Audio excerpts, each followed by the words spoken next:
dormono giganti, storie da svelare, occhi di granito.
Buonasera, benvenuti.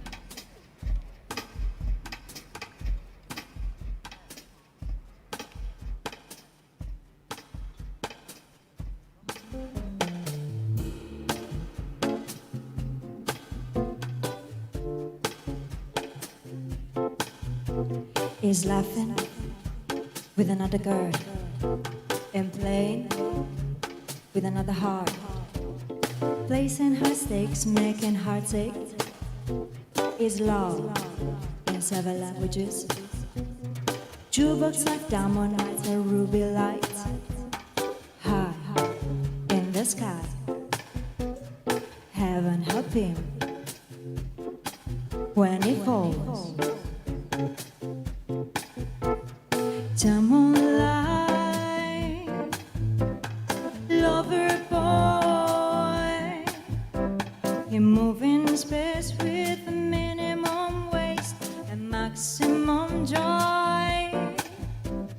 City lights and business nights, when you requested car desire and higher heights. No place for beginners or sensitive hearts. When sentiment is left to chance, no place to be empty but somewhere to start. No need to ask, he's a smooth operator. Smooth operator. Smooth operator. Smooth operator. Coast to coast, LA to Chicago, Western Mail. Across the north and south to Key Largo, North Forsaken.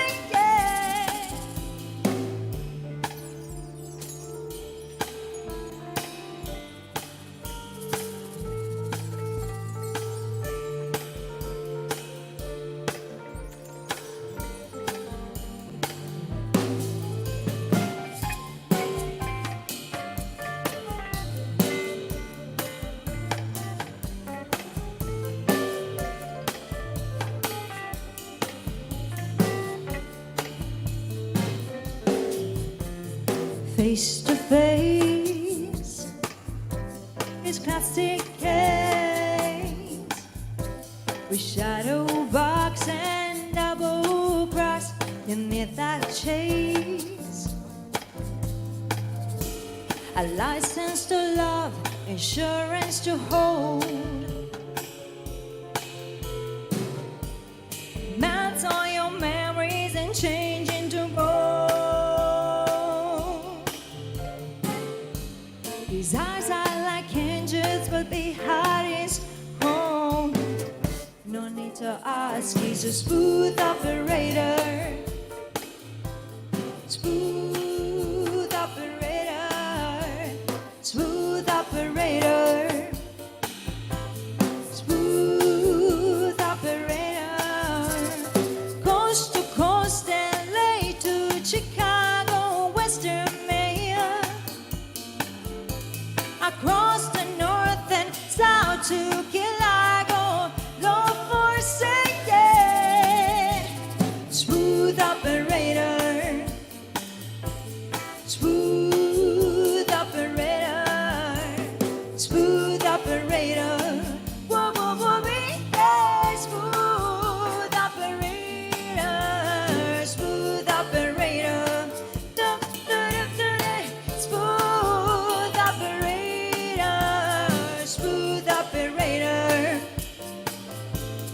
Smooth operator.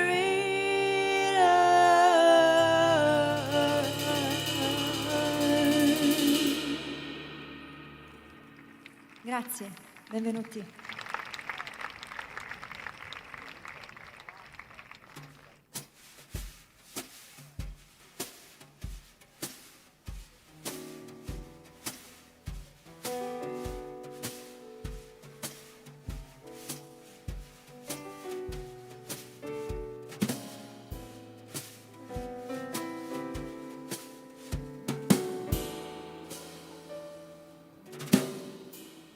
Roxanne, you don't have to put on the red light. Those days are over. You don't have to say your body to the night.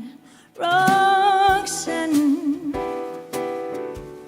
you don't have to wear the dress tonight. Walk the streets for money. You don't care if it's wrong or if it's right. Roxanne, you don't have to put it on the red light. Roxanne, you don't have to.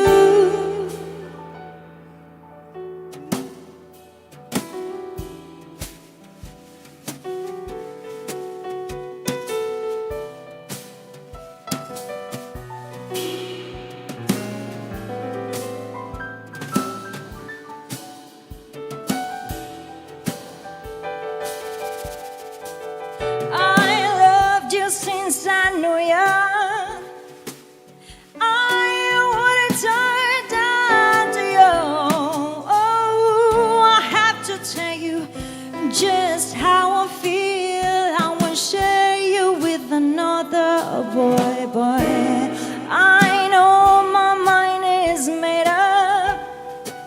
So put away your makeup. I told you once, I won't tell you again. It's a better way. Roxanne, you don't have to put it on the right light. Roxanne, you don't have to.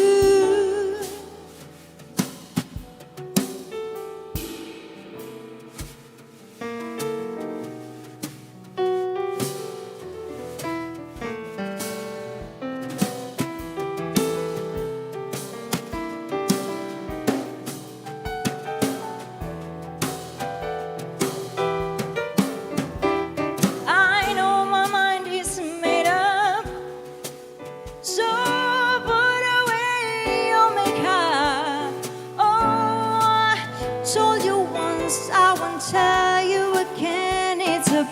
away. Roxanne, you don't have to put on the red light.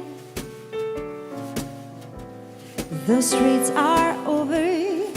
You don't have to say your body to the night. Roxanne, you don't have to wear this under this light. Walk the streets for money. You don't care if it's wrong or if it's right. Roxanne, you don't have to put it on the red light. Roxanne, you don't have to.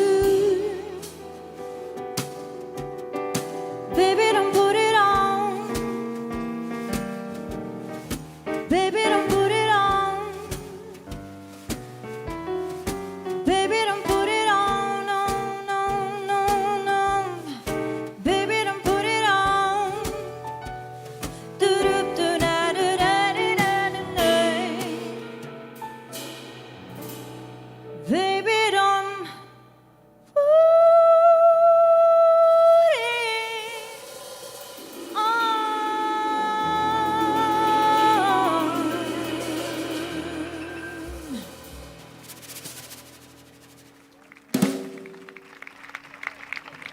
Grazie Federica Aurracci, Alessio Sanna, Guglielmo Moro, grazie per questa apertura, ci ritroviamo più tardi e grazie a tutte voi e a tutti voi per essere qui presenti in questa terza serata del Festival dell'Archeologia 2026 intitolato Il Mediterraneo come una meraviglia. L'abbiamo raccontato iniziando a San Leonardo di Siete Fuentes, abbiamo proseguito qui, abbiamo raccontato storie dal mare, abbiamo un po' amato questo Mediterraneo che non è un luogo di confini ma è uno spazio aperto nel quale comunicare la cultura che è, oggi si usa tanto questa parola, il core, io credo, della Fondazione Monteprama, che porta avanti un progetto che cresce di anno in anno e che ci permette di andare a fondo, ma anche di guardare al futuro con progetti importanti. Vorrei che pensaste a un Dioniso diverso. Abbi cura di questo dono, mi dissero le ninfe. Un giorno, quando la sofferenza diventerà più sopportabile, troverai lungo il cammino un luogo in cui fermarti. Lo saprai da un segno certo. Ora ogni tocco di uomo o di donna, bambino o bambina ti ricorda le carezze che hai perduto, l'inganno che hai subito e ti ripugna. Lo respingi con disgusto, ma in quel luogo e in quel giorno, invece, il tocco di una creatura sconosciuta tornerà a scaldarti. E ne parliamo con Cristoforo Gorno, scrittore, autore, conduttore televisivo, Giorgio Ieranò, buonasera, che insegna letteratura greca all'Università di Trento, prego, e Laura Larcan, giornalista del Messaggero. Benvenuti. Buonasera. Lasciamo Laura al centro, così. Prego. Scusate, ma sapete, le donne sempre un passo avanti. Prego. E intanto questo Dioniso ha un viaggio incredibile. Nel tuo libro Dioniso, il dio dei misteri, diventa un qualcosa a volte di impalpabile, a volte una certezza, a volte esprime paure, a volte ci fa tenerezza, ci fa viaggiare, ci fa capire cosa significa e cosa ha significato nel tempo. Ma io mi sono chiesta che senso ha, Cristoforo, oggi ancora raccontare del mondo antico? Ma è una domanda che mi sono fatto anch'io, che credo ci siamo fatti tutti. E io la risposta l'ho avuta in un'occasione precisa, era il 2016, ero in Grecia a Olimpia e dovevo fare una puntata sulle Olimpiadi antiche in attesa delle Olimpiadi moderne che ci sarebbero state quell'estate. Era la fine dell'inverno, era marzo, finite le riprese, sono tornato nella camera d'albergo a Olimpia e avevo un libro di miti greci di Giorgio Ieranò che avevo con me, però ero stanco, per cui mi sono sdraiato sul letto, ho sfogliato un attimo il libro, l'ho posato e mi sono messo a guardare la televisione. Mi sono messo a guardare la televisione e i vari canali di news mandavano le immagini di colonne di profughi in marcia lungo i sentieri di montagna tra la Grecia e la Macedonia del Nord, la rotta balcanica migratoria, e erano soprattutto profughi siriani che avevano attraversato linee di combattimento, bracci di mare, catene montuose, adesso si trovavano lì in quella sorta di terra di nessuno e faceva freddo perché era la fine dell'inverno e erano allo stremo, guadavano questi torrenti in piena e tra loro c'erano molte madri e quella è l'immagine che mi ha colpito di più perché erano dirette verso un destino ignoto, verso confini che volevano respingerle, verso guardie ostili che le aspettavano con cani aggressivi, fili spinati, reticolati, erano sfinite, però si capiva che tutta la loro energia era rivolta a proteggere i bambini e le bambine che avevano in braccio, che tenevano in alto sopra l'acqua fredda che le arrivava fino alla vita. Era un'immagine molto potente. Dopo un po' ho distolto gli occhi dalla TV e ho aperto il libro di Giorgio, l'ho riaperto su una poesia di Simonide che si chiama Il lamento di Danae. E chi è Danae? Forse vale la pena fare un piccolo ripasso. Danae è una principessa argiva, figlia del re Acrisio, al quale re un oracolo ha detto: tuo nipote, cioè il figlio di Danae, ti ucciderà. Siccome lui non ha nessuna intenzione di morire, medita anche di sbarazzarsi della figlia, ma si ferma perché le erinni, le divinità che puniscono i reati tra consanguinei lo avrebbero fatto impazzire. Allora sceglie una soluzione di compromesso e chiude Danae in una torre inaccessibile. Solo che Zeus si innamora, per cui per lui non c'è carcere che tenga, si trasforma in pioggia d'oro, la feconda, nasce il piccolo Perseo che sarà l'eroe che ucciderà la Gorgone Medusa. Di nuovo a questo punto il re, ossessionato dall'oracolo, deve trovare un altro modo creativo per sbarazzarsi della figlia, a questo punto anche del nipote. Li fa chiudere in una cassa di legno che viene mandata in mare aperto. Simonide ci fa entrare in quella cassa e ci fa entrare soprattutto nella mente di Danae, che guarda il figlio dormire rannicchiato nella cassa che ha una vestina di lana rossa, per cui c'è questo dettaglio di colore acceso nel buio della cassa in mezzo al mare in tempesta. Prega di non impazzire, ma soprattutto prega gli dei di calmare il vento, prega il vento che si calmi, le acque che si plachino perché il bambino possa continuare a dormire.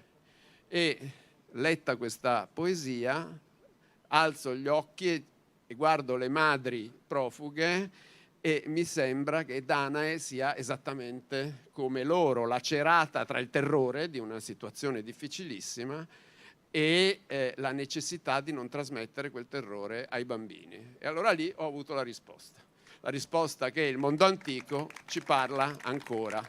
E in ogni madre in difficoltà che non vuole trasmettere questa paura, lì c'è Danae. E in ogni ragazzino o ragazzina che paga per le colpe non sue, per colpe del mondo degli adulti, lì c'è Ifigenia sacrificata dal padre Agamennone per garantirsi una rotta propizia. In ogni donna uomo che sfida le leggi umane in nome di una legge superiore, di un'etica assoluta, lì c'è Antigone, ed ecco perché io penso che il mito ancora oggi abbia un sacco di cose da dirci, il mito e il mondo antico.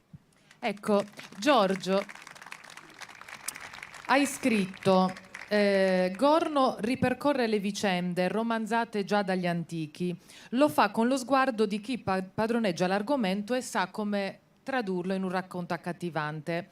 Ma, qua vorrei chiederti, lo fa con lo spirito di un contemporaneo consapevole delle molte mediazioni che la figura di Dioniso ha attraversato per arrivare fino a noi. Quante mediazioni? Beh, sicuramente mediazioni infinite. E devo dire che poi Cristoforo nel suo libro magnifico fa in fondo la stessa cosa che facevano già gli antichi, la stessa cosa che facevano gli scrittori, i poeti di 2000 anni fa, cioè prende delle storie che sono tradizionali, ma erano tradizionali già allora, e le riscrive con una sensibilità contemporanea per il mondo che nasce dal mondo in cui vive, dalle situazioni in cui si trovano gli autori. In fondo Cristoforo nel suo romanzo fa la stessa cosa che da Omero in poi faceva gli autori antichi, cioè cercare di decifrare l'enigma di Dioniso, che è una delle divinità più enigmatiche e misteriose, ma di decifrarlo narrando, raccontando, con un ritmo anche fiabesco, favoloso, le avventure prodigiose di questo Dio, il mondo di creature straordinarie che lo circonda, i satiri, le ninfe, le baccanti. A me è venuto in mente, per esempio, uno dei primi racconti che riguardano proprio la storia di Dioniso, che è un racconto molto antico che addirittura gli antichi attribuivano ad Omero. È il cosiddetto inno omerico a Dioniso, che racconta una storia anche qui fiabesca e particolare e che poi Cristoforo riusa magnificamente nel suo libro, cioè una nave di pirati tirreni, ma tirreni era il modo in cui i greci chiamavano gli etruschi, passa lungo una riva e su questa riva vede un giovane bellissimo, straordinario. Quel giovane i pirati non lo sanno, ma è Dioniso. Cosa fanno? Lo prendono, lo catturano, lo portano sulla barca e suppongono già di andare a Cipro, in Egitto, per poi chiedere un riscatto, venderlo come schiavo. Ma il Dio, con quella sua calma innaturale, sovrannaturale, che conserva sempre nel caos che al tempo stesso è capace di creare, inizia a trasformarsi, prima in un leone feroce, poi in un'orsa, poi l'edera e la vite crescono sull'albero maestro della nave, alla fine gli stessi marinai vengono trasformati in delfini, si tuffano in acqua, solo il timoniere, che ha avuto paura, che ha intuito che quel ragazzo era un dio, viene salvato e Dioniso lo rincuora. Allora qui c'è tutto il meraviglioso potere di Dioniso, che è il dio delle identità incerte, che è il dio che ti porta fuori da te stesso, in quella condizione che i greci chiamavano appunto estasi, che significa letteralmente stare fuori da sé. C'è però anche una realtà, come dire, contemporanea del mare, perché i pirati di cui parla questo inno, contemporanea di allora, non erano solo invenzioni di fantasia, poi gli stessi greci ne hanno fatto personaggi di romanzo, ma i pirati etruschi, ma anche fenici, ma anche gli stessi greci percorrevano il mare, percorrevano l'Egeo, hanno continuato a percorrerlo, guardate, fino a tempi recentissimi. Ancora nell'Ottocento l'Egeo era un mare infestato da pirati. Mykonos, dove adesso si va a fare le vacanze e si va in discoteca, era una base, un covo di pirati. Noi sappiamo anche il nome di uno degli ultimi pirati, dovettero intervenire addirittura i Marines, il corpo dei Marines che era appena stato costituito nell'Ottocento per fare un po' di polizia dei mari. Uno di questi pirati che si chiamava Manolis Mermelejas, che smise di fare il pirata perché appunto a metà dell'Ottocento quel lavoro andava esaurendosi, si mise a fare il fornaio, un po' il fornaio e un po' il becchino, quindi diciamo 2 lavori in diverso modo fondamentali per la comunità, e adesso è sepolto a Mykonos, sotto il pavimento di una chiesa, i turisti ci camminano sopra senza saperlo. Quindi in questo racconto c'è la realtà del mondo di quell'epoca, e poi c'è anche questo legame oscuro, misterioso, che anche Cristoforo esplora, di Dioniso con il mare. C'è già un racconto dell'Iliade che ci dice che Dioniso si tuffa in mare e viene accolto da Teti, questa divinità del mare che poi è madre d'Achille, che ha anche lei il potere della metamorfosi e che lo stringe, lo protegge delle sue braccia. Anche lei una madre che in qualche modo, come Danae, protegge questo giovane Dio. E voi sapete che in Omero e anche in questo stesso inno omerico il mare viene definito colore del vino. Non è esattamente forse la traduzione esatta, vuol dire che ha l'aspetto del vino, che ha una superficie un po' insondabile e misteriosa come il vino. E spesso c'è questa contiguità tra il mare e il vino. Quando gli antichi facevano un simposio celebrando Dioniso, bevendo il vino, spesso si immaginavano di essere su una nave, di essere partiti per una navigazione che poteva essere pericolosa, perché il vino era un liquido insidioso quanto il mare. Da una parte c'erano le tempeste, dall'altro il rischio di perdersi nell'ebbrezza, nella follia.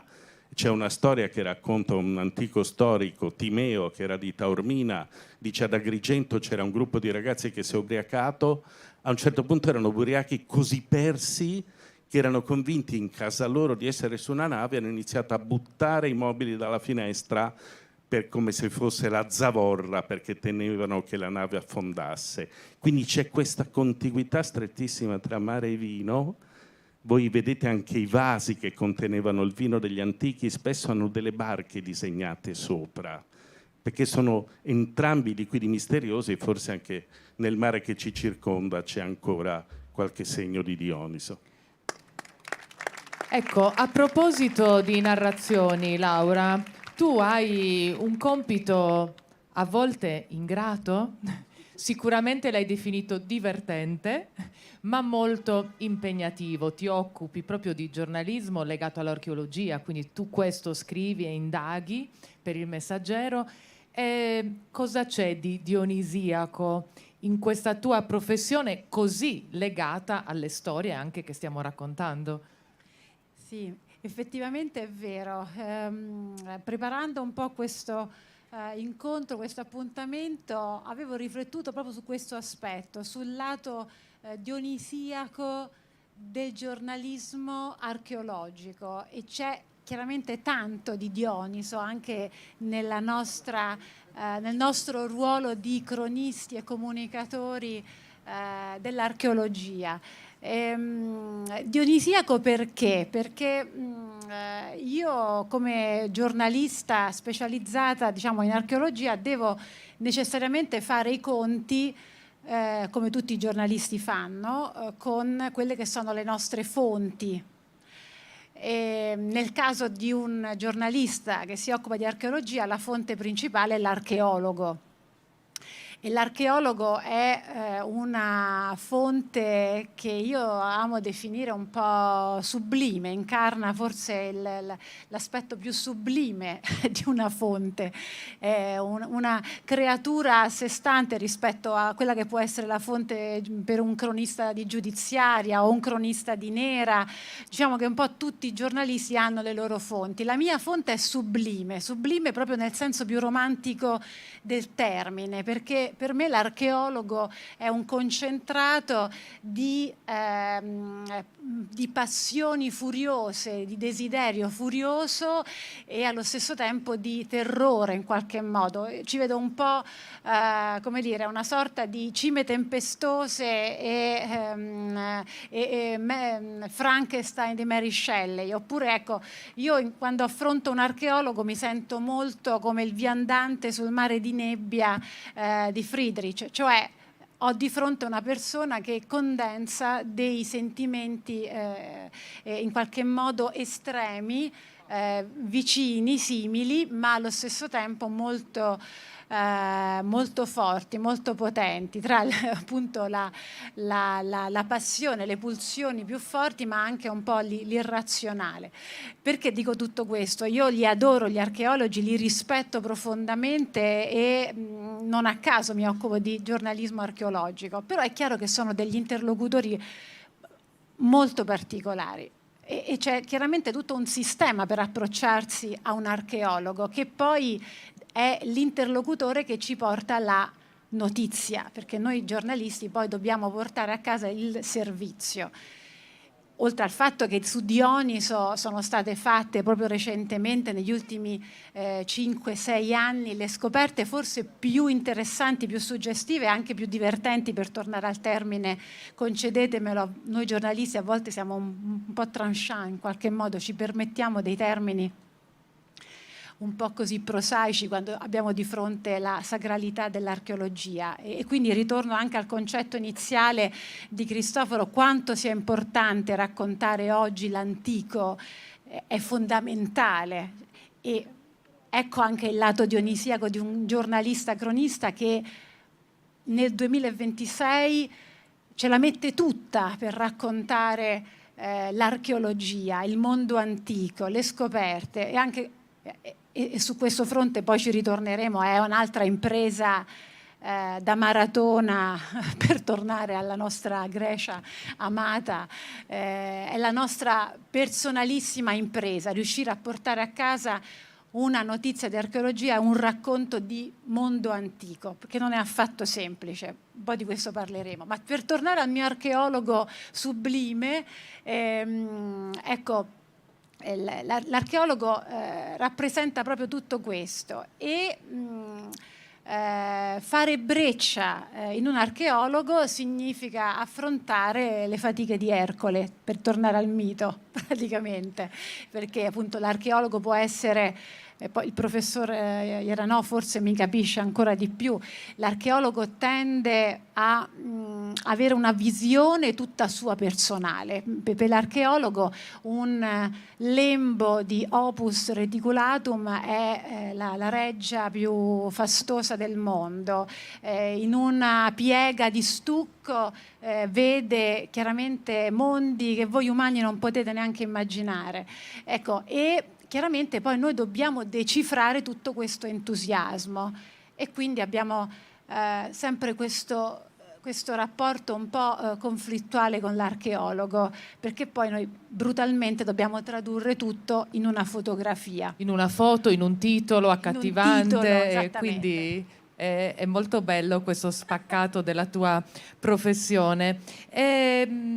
Dunque, quando sei andato dal tuo editore, così ha presentato il suo lavoro Dioniso, il dio dei misteri, hai detto: è un Siddhartha punk a 3 voci. Cioè Siddhartha punk, perché dovevo un po' sintetizzare. Allora, no, come Siddhartha raggiunge un livello di estasi, no? Il nirvana, astenendosi, liberandosi da tutto ciò che sono le passioni terrene. Invece Dioniso l'ha interpretato al contrario. Lui raggiunge il suo livello di conoscenza di se stesso e del mondo che lo circonda, anche di consapevolezza dei suoi poteri, abbandonandosi con tutto se stesso ai sensi. Quindi mi sembrava anche, tornando a quello che diceva Laura, no, per sintetizzare in un titolo, dire un Siddhartha punk è una cosa facile e che resta. Tra l'altro così il racconto, il libro è rimasto lì per anni, perché mi sembrava davvero di non avere abbastanza talento per farlo, perché mi piaceva l'incipit, sono nato 2 volte, la prima da un fulmine, dicevo ah figo. Poi però bisognava mantenere quella tensione, e mi dicevo, per scrivere questo libro ci vorrebbe un Jim Morrison in acido nella Los Angeles degli anni 60 e non Gorno disintossicato alla Rai.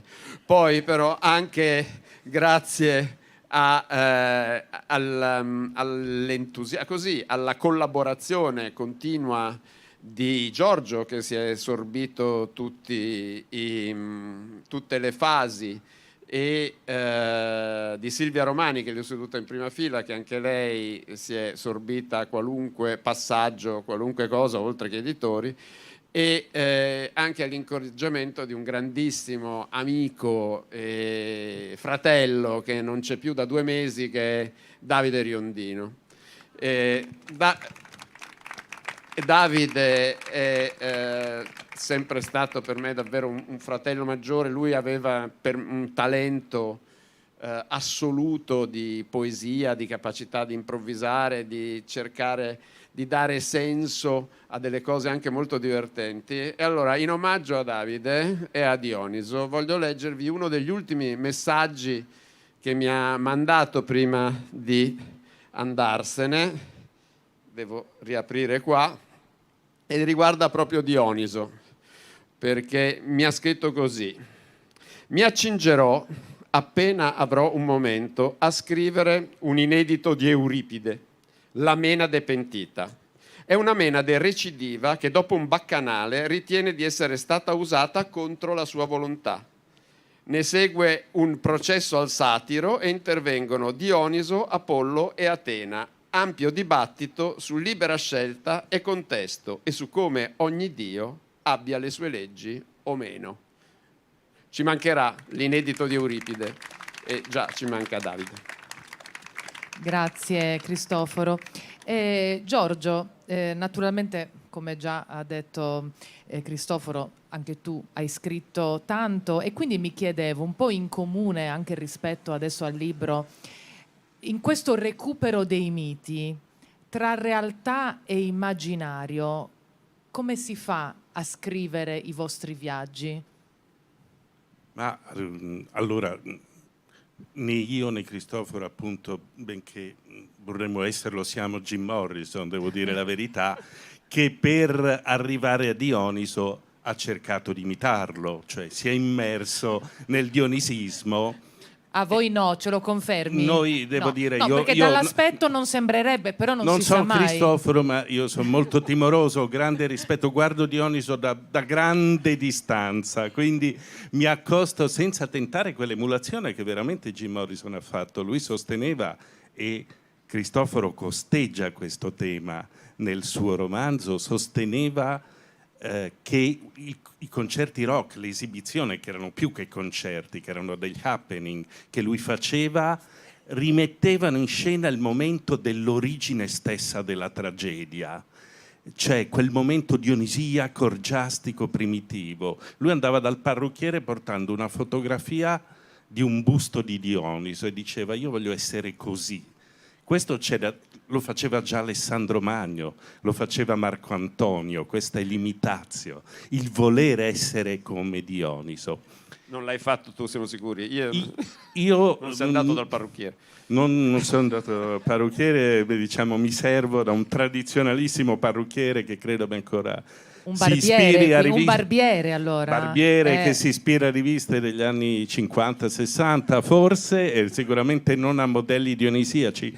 Ma questo stava anche qui nell'atmosfera, voglio dire, era il mondo della psichedelia, cioè Dioniso era il dio che portava all'estasi nell'antichità tramite la musica sincopata, le percussioni, i fiati, ovviamente l'eccesso di vino, l'ebbrezza, e a un certo punto la controcultura degli anni 60 e 70 ha recuperato Dioniso, l'ha sentito come un fratello.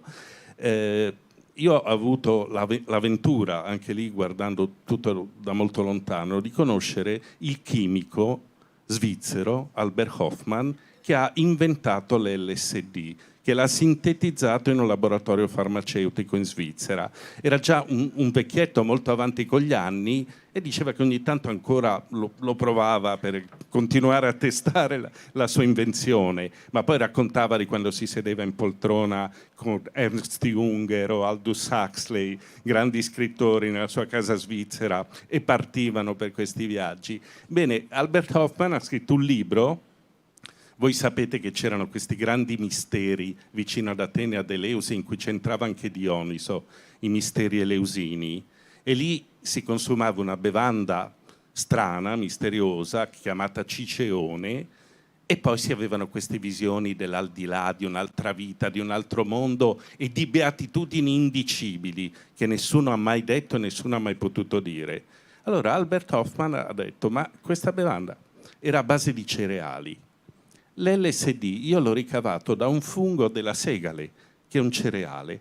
Secondo me gli antichi greci in questi misteri dionisiaci usavano una forma naturale di LSD. Ora io non so se è vero, non ci metto la mano sul fuoco, non sono dionisiaco, non ho mai provato l'LSD, però è un'ipotesi affascinante. Comunque questo tutto dire che non ha fatto ci fa pensare, no? Perché comunque, sai, quando uno dice no, io no, però vogliamo crederti, Giorgio, almeno qui sul palcoscenico, poi dopo credere, approfondiamo. Volevo chiedere invece a Laura, chiaramente non possiamo raccontare i tanti aneddoti che ci siamo raccontate di persona, però almeno uno legato a Dioniso e quindi ad alcune tue ricerche e poi chiaramente pubblicazioni, mi piacerebbe, scegli tu quale. Sì, effettivamente ce ne sono tantissime. È chiaro che per ricollegarmi al professore Ieranò mi fa venire in mente tutto ciò che lega a Dioniso da un punto di vista dell'immagine, dell'iconografia, che poi è l'elemento che è servito, è l'indizio chiave che serve spesso agli archeologi per decifrare e interpretare la scoperta archeologica. Molto spesso il Dioniso si confonde con Apollo per questa capigliatura lunga, le ciocche ondulate, un po' femminee in qualche modo, però poi dopo ci sono degli elementi talmente iconici, così specifici di Dioniso, che hanno dato una svolta alle storie, alle scoperte. Me ne viene in mente una curiosissima e anche molto divertente, quando a Roma, perdonatemi se mi sposto un attimo dall'altra parte del mare, ritorno a Roma al Foro Romano, quando qualche anno fa venne scoperta una testa bellissima. Inizialmente sembrava Apollo per queste ciocche, poi in realtà hanno capito che era Dioniso per come erano acconciate. Però l'aspetto più dionisiaco in tutto questo era che questa testa stava incastonata a quasi 4 metri di profondità sotto la via sacra del Foro Romano, quindi non lontano, diciamo, dalla Basilica di Massenzio, ed era diventata la casa di un topolino, e quindi praticamente gli archeologi, seguendo facendo una volta in un giorno una sorta di manutenzione di quella che era una conduttura idrica sotto la via sacra, intercettarono un cunicoletto con delle tracce di topolino, di un roditore, l'hanno seguito fino ad arrivare alla testa di Dioniso e quindi poi l'hanno portata fuori, ed era una testa bellissima, poi è stata restaurata ed è al Museo Palatino, e questa è una delle storie, delle tante storie. Oppure un'altra bellissima testa, poi si conservano sempre le teste di Dioniso, comunque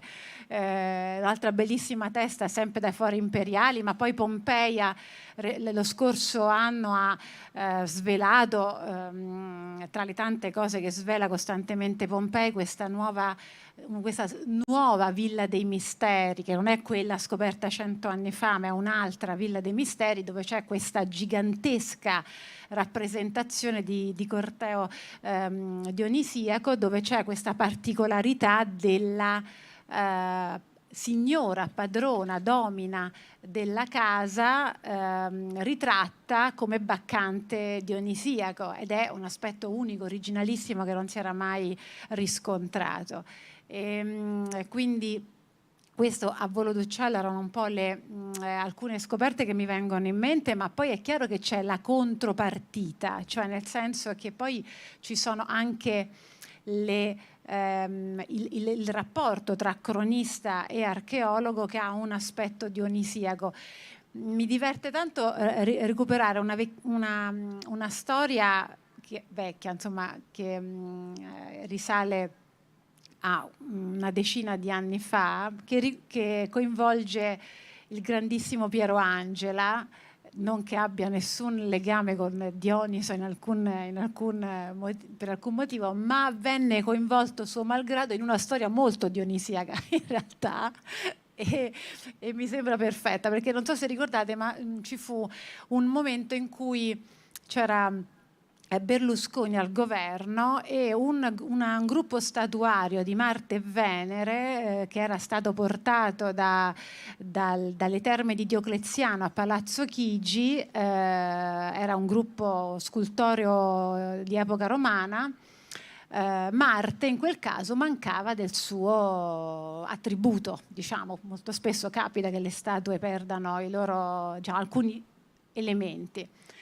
E per Berlusconi non era perfetta quella statua e quindi fece ritoccare, spendendo all'epoca, mi ricordo, 70.000 euro, mi sembra una cosa di questo tipo, e fece con i restauratori, fece rimontare, diciamo, riperfezionare Marte. Quindi Marte era completo in tutto il suo splendore, anche con diciamo delle misure che non erano neanche molto proporzionate alla povera statua di Marte. Però vabbè, non entriamo nei particolari, no, Laura, infatti, lasciamo è tutto un po' di meraviglioso. mistero. Però noi cronisti ovviamente ci divertimmo tantissimo, quello fu il trionfo del dionisiaco in quel momento. Però perché il povero Piero Angela? Perché all'epoca chiamai Piero Angela e gli chiesi un commento su questo espediente di restauro, e Piero Angela mi disse: guarda, io sinceramente non mi sento di commentarla questa cosa, se posso tirarmi indietro, facciamo che non mi hai chiamato proprio, non mi hai trovato, il telefono era spento, non era raggiungibile, perché mi metti in una situazione in cui devo commentare una cosa che è incommentabile. Allora ho detto va bene, ok. Poi che successe? Che dopo 4 anni Marte e Venere ritornarono alle terme di Diocleziano e l'allora direttrice ripristinò l'originale. Quindi il Marte tornò nella sua veste originale, bellissima, però diciamo Depauperato depauperato. nuovamente. E allora in quell'occasione di nuovo io richiamai Piero Angela, ho detto: guardi, dottor Angela, per cortesia, adesso il Marte è nella sua originaria perfezione, un commento. Allora lui fa: ma davvero hanno tolto il fallo a Marte? Ho detto: sì, ce l'hanno fatta. Cioè, ma è una cosa incredibile, cioè, ma una cosa meravigliosa.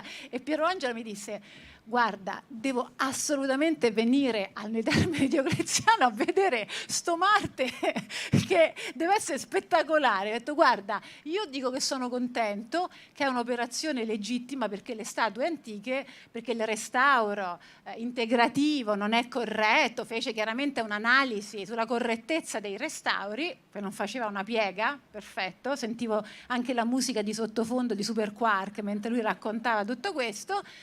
E quindi praticamente lui disse: sono contento e adesso venga a vedermi sto Marte finalmente. Ecco, questo è il Dionisio. E tu hai avuto la tua dichiarazione finalmente. Sì. Ecco. Allora chiudiamo, Cristoforo, però vorrei chiudere, se tu dovessi scegliere se chiudere con il coro delle Baccanti e con Arianna. Arianna. Arianna. Arianna. Perché, vabbè, prima avevi chiesto, no, il libro è a 3 voci. Il libro sì. c'è Dioniso che parla di se stesso, poi ci sono i cori delle Baccanti, un'altra voce. Quando invece interviene Arianna, lì c'è il narratore.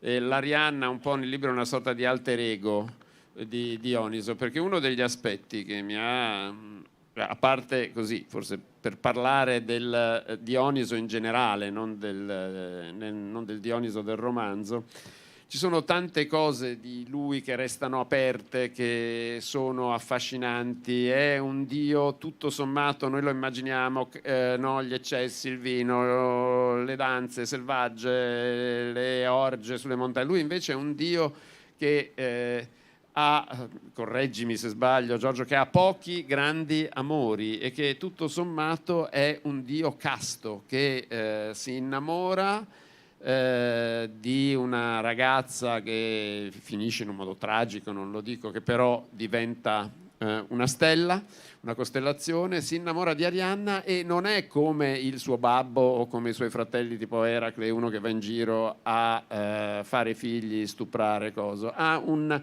rapporto molto moderno quasi con l'amore, e questa è una delle ragioni che mi hanno affascinato di lui. Poi i viaggi, un dio che arriva in India, che viaggia in Egitto, che va nel Levante e tutto, è una cosa che secondo me rende la potenza vertiginosa, no, del mito greco, è che l'ultima tragedia dell'ultimo tragico, del più giovane poeta tragico del secolo d'oro della tragedia greca ateniese, per cui il V secolo, Eschilo, Sofocle, Euripide, l'ultima tragedia è Le Baccanti. Ed è su di lui. Non solo, nelle Baccanti Dioniso fa l'attore, recita un personaggio, per cui nell'ultima tragedia del grande teatro greco il dio che ha fondato, secondo il mito, il teatro e la tragedia e la commedia, recita un personaggio. E per me questo è un gioco di specchi che mi lascia senza fiato. Grazie. Ultime brevissime, Giorgio Ierano, di che cosa non hai ancora scritto, o di chi e di chi vorresti scrivere? Santo cielo, è vero, io ho scritto molto di miti greci, è vero che il mondo del mito greco è sterminato, c'è un immenso labirinto con milioni di uscite e una folla di personaggi che non si smette mai di conoscere. Quando li si è conosciuti uno se li dimentica, perché ogni tanto viene fuori un nome e dice: ma com'è stata la storia di questo qua? E uno la rivive ogni volta da capo la prima volta. Io trovo che una delle cose che a me affascinano di più nei racconti dei miti antichi, nei racconti dei mitografi, quelli che raccontavano i miti, è che loro lasciano aperto questo labirinto, tutte queste strade. Cioè c'è un momento in cui loro dicono: questa storia è andata così, Arianna è stata abbandonata nell'isola di Nasso, eccetera, e te la raccontano. E poi aggiungono: però alcuni sostengono che è successa tutt'altra cosa. Arianna è morta di parto nell'isola di Cipro. Ecco, io vorrei riuscire a continuare a imitare in questo sì gli antichi e a seguire questa straordinaria apertura verso storie che non sono mai uguali e non si concludono mai.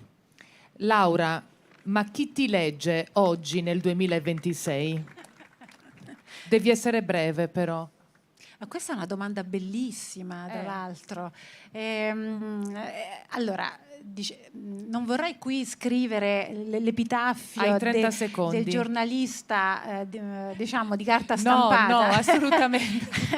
Adesso abbiamo... Allora, intanto il giornalista ormai è una creatura in via di estinzione, questo è chiaro, ovviamente. Siamo una entità ormai mitica, praticamente. E ancora di più il carta stampata. Abbiamo chiaramente il fenomeno social che diventa oramai la nostra seconda giovinezza, la nostra seconda vita. Allora, chi legge il giornalista? Allora, no, chi legge di archeologia? Chi legge di archeologia? Gli archeologi. Giovani? Allora, voglio sapere se il pubblico è orientato anche in una fascia... Allora, c'è da dire che il tema dell'archeologia è un tema che giornalisticamente ancora funziona. È chiaro, ogni tanto qualche direttore, non faccio nomi, o caporedattore, dice: beh, ma non si può trovare una mummia di Cesare da qualche parte? Allora è chiaro, uno gli deve spiegare: no, il povero Cesare non lo possiamo trovare in forma di mummia perché è stato cremato, cioè tutto un filone. Però ecco, l'archeologia è un tema per essere seri, sennò diventiamo sempre troppo un po' prosaici. L'archeologia adesso è un tema che piace, che bisogna però saper raccontare. Raccontare l'archeologia è un'impresa.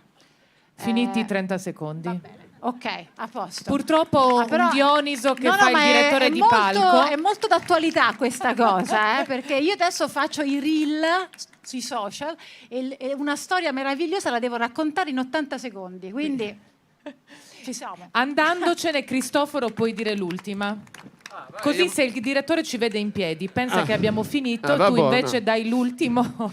Volevo tornare al tema iniziale del senso del raccontare il mondo antico, perché c'è un'altra cosa che di recente mi è capitata, sempre partendo dal lavoro in televisione. Ho fatto degli speciali sull'Iliade, ho riletto l'Iliade e c'è una cosa che nell'Iliade mi ha riportato verso l'attualità. Innanzitutto la prima parola dell'Iliade, questa menin, no? Che è l'ira funesta, che in realtà è qualcosa di più di ira, è una forza, è una follia distruttrice. Che quindi la prima parola della nostra letteratura sia quella, oggi è una cosa che fa un po' venire i brividi, ma c'è un'altra cosa a cui tengo, che riporta l'Iliade con l'attualità. Cioè, di recente, no, durante il genocidio a Gaza, in Palestina, abbiamo visto che si è affermata una sorta di resistenza all'oblio, no? Per evitare che le vittime diventassero dei numeri anonimi, 1000, 2000, 3000, 100.000 vittime. Si è affermata questa cosa di letture pubbliche dei nomi dei bambini e delle bambine uccise, o addirittura di esposizione di grandi sudari in cui quei nomi rimanevano. Ecco, nell'Iliade questa esigenza c'è già. Tutti, ne parlavo ieri con Giorgio, hanno un nome e una storia, per cui c'è il figlio della pastora che la pastora ha partorito sulle rive di un fiume e che per questo gli ha dato il nome di quel fiume. Ci sono i due fratelli, figli di un indovino. L'indovino non ha saputo però, dice Omero, prevedere la loro morte. C'è il contadino che preferiva il lavoro dei campi alla guerra. E sono Simoesio, Polido, Abante, Melanippo, che non sono nomi famosi come quelli dei grandi eroi, Agamennone, Ettore, Odisseo, Diomede, Aiace. Però ci sono. Nell'Iliade nessuno viene dimenticato e nel mondo omerico il destino... Ah, è finito, non ho finito io, però il discorso è a metà. Va bene, Cristoforo, purtroppo mi dispiace. No, finiscilo in 30 secondi. Ero arrivato alla fine, però dicevo che nell'Iliade nessuno muore dimenticato. Il mondo dell'Iliade è un mondo in cui il destino è ineluttabile, in cui la vita è breve e finisce male. L'unica cosa che conta è essere ricordati, entrare in un poema. Per il resto, dice, gli uomini sono come le foglie, le stirpi degli uomini sono come le stirpi di foglie, ogni generazione muore e un'altra ne rinasce. Quindi quello per me era il messaggio a cui volevo arrivare dell'Iliade, che è la consapevolezza che tutti, amici, nemici, vincitori, vinti, apparteniamo alla stessa stirpe e che la compassione è forse il modo per superare la furia omicida di Achille. Questa era la fine. Grazie a Cristoforo Gorno, grazie a Laura Larcan, grazie a Giorgio Ierano, grazie davvero. E adesso invece qui vicino a me, prego, vi chiamo uno per uno, ma già avvicinatevi, tanto sapete che è il vostro momento.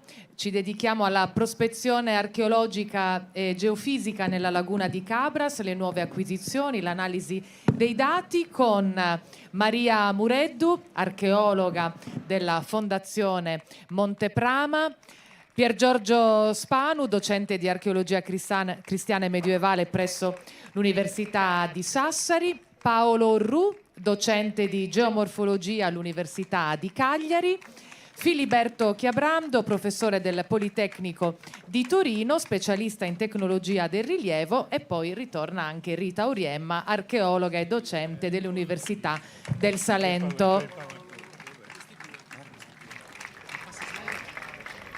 Allora, intanto vediamo come accomodarvi, eccovi. Scusate se ho dovuto, Cristoforo, non volermi male.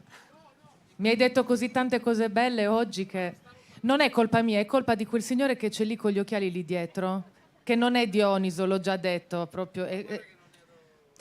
E poi ce l'ho proprio qui di fronte, cioè lui si mette lì di fronte. Bene, allora apriamo questo nuovo panel e in qualche modo in realtà lo apriamo ricollegandoci allo scorso anno, Maria, perché lo scorso anno tu ci avevi preannunciato delle cose, quindi avevamo iniziato a capire che tipo di lavoro avevate messo in atto e anche che progetti avete di prospezione dello stagno, che cosa avete ottenuto in questo anno, che se ho capito bene, in questo momento c'è proprio un'analisi dei dati che avete raccolto e quindi è una fase di studio dei dati appunto raccolti, poi insieme lo racconteremo. Sì, esatto. Buonasera a tutti. Esatto, adesso dopo lo scorso anno noi abbiamo terminato la prima fase di studio, meglio terminato, non si termina mai, però abbiamo completato le prospezioni non invasive dopo che ci siamo visti, e quindi avevamo già cominciato nel 2024 con le indagini sia archeologiche che strumentali, geomagnetiche, insomma tutte le varie i vari elementi della prospezione, e dopo che ci siamo visti abbiamo continuato le nostre indagini con nuove prospezioni archeologiche nella zona di Subottu soprattutto, quindi nella parte meridionale dello stagno, e abbiamo continuato anche con le prospezioni geomorfologiche, che sono quelle fondamentali per ricostruire il paesaggio antico e quindi capire quale fosse la conformazione, nel nostro caso, dello stagno e del territorio attorno, e capire anche quindi come gli uomini si relazionavano a questo ambiente. Ecco, mi sembra interessante sottolineare in apertura, così ci concentriamo esattamente sul luogo che appunto si è rivelato quello più interessante, capire perché Sugottu è apparso poi il luogo appunto più interessante per la ricerca. E quindi l'avete ridotta, perché altrimenti sarebbe stato, invece vi siete accorti che è quello il luogo per ora di indagine. Sì, inizialmente avevamo individuato 3 aree da cui partire con le prospezioni, quindi l'area della costa dello stagno prospiciente a Montebramma, l'area di Concaillon e l'area di Subottu e dei canali. Diciamo che l'interesse, ci sono le altre aree, non è che non siano interessanti, però Subottu, con le evidenze archeologiche per lunghissimo tempo, con il fatto che è chiaro che la conformazione dei canali, per esempio, deve essere cambiata nel tempo, con lo stesso toponimo, ci suggerisce la possibilità di un uso effettivamente portuale, e quindi è importante capire come dovesse essere conformata quella zona e come la si potesse utilizzare in antichità e in che epoche esattamente. Ecco, su questo mi piacerebbe proprio che Pier Giorgio intervenisse, perché comunque ci eravamo già lasciati anche spiegando quanto è importante la ricostruzione di questi paesaggi e come ci portano a capire che tipo di relazione c'era tra la terra e l'acqua, e quindi che cosa significano per noi oggi. Allora, premetto che adesso sono un po' inibito da quello che ha detto l'amica giornalista, questa figura dell'archeologo, mi sento un po' Frankenstein.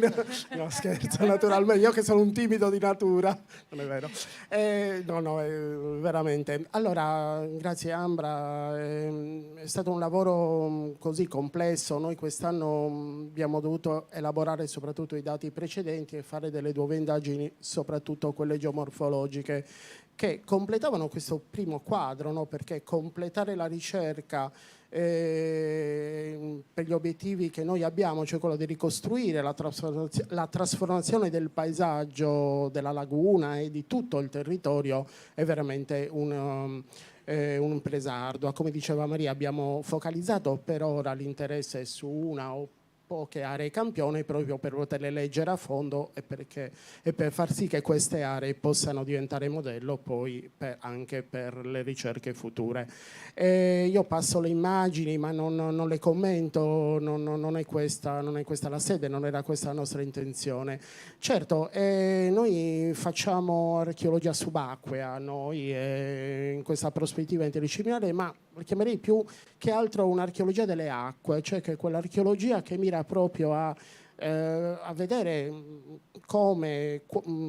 a ricostruire quei paesaggi dove l'acqua è stato un elemento determinante nella formazione dei paesaggi stessi, anche se spesso l'acqua non è evidente, no, in questi paesaggi, e questo territorio veramente fertile proprio di dati da sperimentare in questo senso.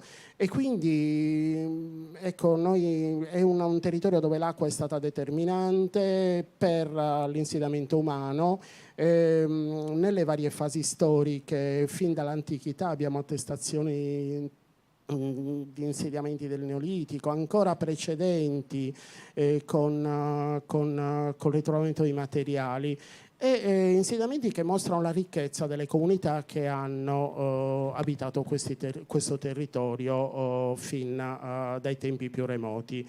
E poi anche la numerosità di questi insediamenti nei diversi periodi storici, pensiamo semplicemente all'età nuragica, in generale alla protostoria, il numero di insediamenti notevoli, ricchissimi. Monteprama è uno dei tanti in questo territorio, che mostrano come appunto questo territorio sfruttava le risorse.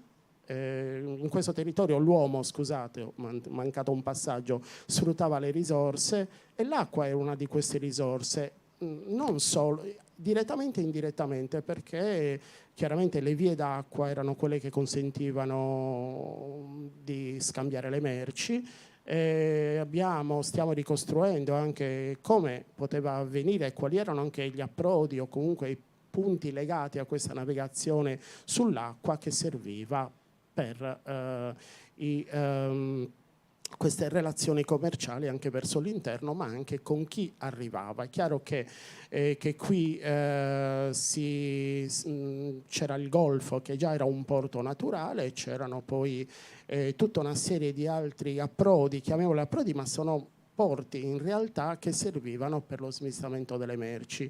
Si è parlato avanti ieri con l'amico carissimo Pascal Arnaud di navigazione, ma la navigazione non era solo quella d'altura, era quella anche che in maniera più capillare si muoveva per queste strade sull'acqua.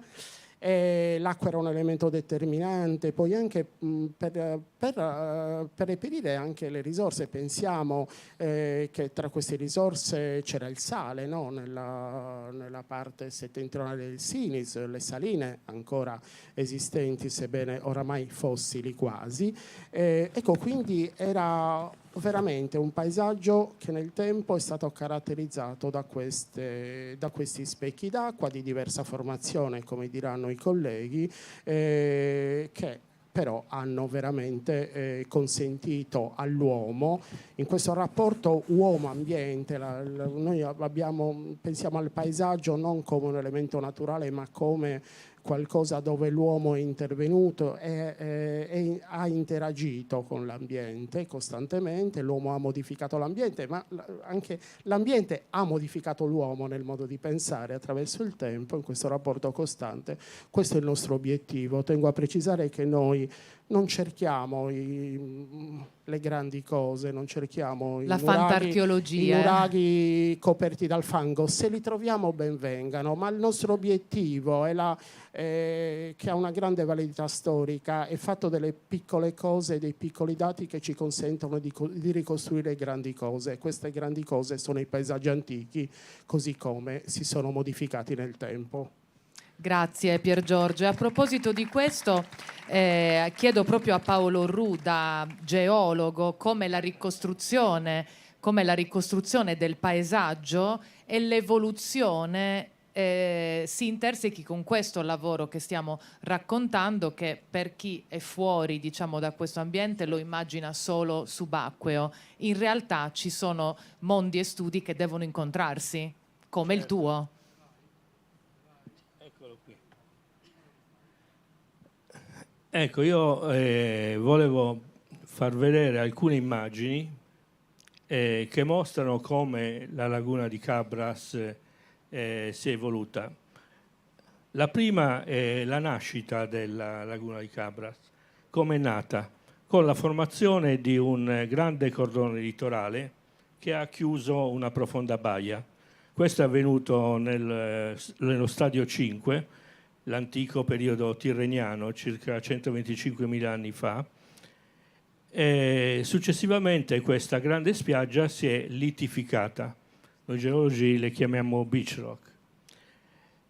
I nuragici hanno utilizzato queste arenarie, ecco, scavando delle cave. Questa è una di queste cave. Qui vediamo la stratigrafia delle arenarie dello stadio 5 ed ecco l'immagine. È la stessa immagine, la stessa arenaria che noi troviamo in un altro luogo, nei lastroni di copertura delle tombe dei giganti. Ecco, il nostro lavoro è un po' diverso e riguarda la risalita del mare attuale, quindi l'ultima risalita olocenica. Certo, in un futuro arriverà probabilmente fino a 8 metri, quindi possiamo avere idea di cosa significa realmente il cambiamento climatico. Noi realizziamo e abbiamo in programma di realizzare dei carotaggi, in particolare li abbiamo localizzati nel promontorio di Nasecanna. Questi carotaggi servono per cercare questi fossili. Un fossile in particolare, il Cerastoderma glaucum, che vive normalmente entro 10 cm dalla linea di riva e quindi ci dà un'indicazione chiara di dove era il livello marino. Quindi per ora non possiamo discutere i nostri nuovi dati, ma fortunatamente a Sena Sarrubia diversi anni fa abbiamo realizzato dei carotaggi. Siamo sempre nel Golfo di Oristano e inoltre nello stesso periodo abbiamo realizzato un altro carotaggio, un po' fuori da questa zona, ma molto importante per quanto riguarda il periodo nuragico, a Malfatano. Lì abbiamo trovato i famosi Cerastoderma e uno di questi, il più antico, ci ha dato come datazione 3063 anni before present, quindi siamo in età nuragica, e una profondità di 3,43 metri. Quindi abbiamo fatto un esercizio abbastanza semplice, quello di rapportare questa profondità con la parte sepolta della baia di Malfatano. Abbiamo ricostruito tutta la baia, praticamente svuotata dai fanghi, ed ecco che siamo arrivati esattamente all'insediamento nuragico di Malfatano. Ora vediamo i nostri sondaggi di Sena Sarrubia. Il meno profondo, quindi Cerastoderma 2,80 metri, ha dato 3259 anni before present, quello più antico 3937 anni before present a 3,10 metri. Quindi abbiamo una fascia su cui lavorare. Sistemando questi dati nelle curve teoriche di risalita del livello marino, vediamo che i dati sono corretti, entrano perfettamente nella curva e possiamo procedere. Quindi, ponendo questi dati sul territorio, abbiamo la possibilità di identificare diversi tipi di paleopaesaggio. Intanto una grande paleovalle che i nuragici potevano utilizzare. la laguna era molto più ristretta rispetto all'attuale e la bocca di laguna non era ovviamente quella artificiale attuale, ma andava o direttamente nel Golfo di Oristano o forse veniva catturata dal Tirso e portata nelle foci. E quindi avevamo una grande piana alluvionale. Ecco, in età nuragica c'era qualcosa di molto diverso rispetto all'attuale, nel senso che sulle sponde della laguna c'era la foresta di pianura mediterranea, quindi con i pinus, i cipressi, il quercus e i ginepri. Questo faceva sì che le acque delle lagune sarde fossero cristalline, quindi acque chiare, limpide, oligotrofiche e sedimenti, sabbie bioclastiche che davano origine a spiagge di fondo laguna bianche di calcare. E questo è avvenuto fino al VI secolo, perché dopo il VI secolo ecco cosa è successo: distruzione della foresta mediterranea di pianura a causa della monocultura del grano portato dai Punici. Quindi la monocultura del grano con i latifondi pubblici e punici ha iniziato i processi di erosione dei suoli e quindi si è formato questo fango che ricopre queste sabbie bianche di fondo. Quindi se noi dobbiamo andare a misurare i famosi 3 metri che abbiamo trovato, dobbiamo andare a vedere il livello della laguna fino al top delle sabbie bioclastiche. Guarda Ecco. come mi guarda. Paolo, so che vorresti sempre interloquire con me, vero? Certo. Però non è tempo- colpa mia i tempi. Il tempo è abbastanza tiranno. Beh, tiranno, Vabbè. dai, no. Direi che Certo. mi sembra che abbiate una grande dote, cioè Certo, quella di certo. raccontarci con una sintesi. Sappiamo benissimo il lavoro Sì. che c'è dietro. Avete tutti una grande capacità di farci entrare in un mondo Sì. in Comunque, pochi minuti. un'altra cosa possiamo dire: questi dati ci raccontano un'altra realtà, che dal tempo dei nuraghi, il tempo dei Punici, il mare saliva come sale attualmente, però saliva con una velocità circa 1/3 rispetto all'attuale. E quindi questo ci deve pensare che qualcosa abbiamo fatto anche noi per cambiare il trend naturale delle cose. Certo. Allora adesso vorrei lasciare la parola a Filiberto Chiabrando invece, che come professore associato del Dipartimento di Architettura e Design del Politecnico di Torino è specialista in tecnologia del rilievo. Quindi apriamo ancora una finestra nuova molto interessante per capire come vengono utilizzate anche le nuove tecnologie proprio nel rilievo e quindi come interagisci con il lavoro che si porta avanti anche qui in Fondazione. Grazie mille, buonasera a tutte e tutti. Sì, io mi occupo di geomatica, è la disciplina sulla quale lavoro da diversi anni, e la geomatica è un po' un contenitore di diverse tecniche e metodologie per il rilievo tridimensionale del territorio e del patrimonio costruito, e da ormai 20 anni collaboro con gli amici archeologi in ricerche in diverse parti d'Italia e del mondo. Cosa abbiamo fatto sull'area della laguna di Cabras? Abbiamo cercato di dare supporto alle ricerche archeologiche.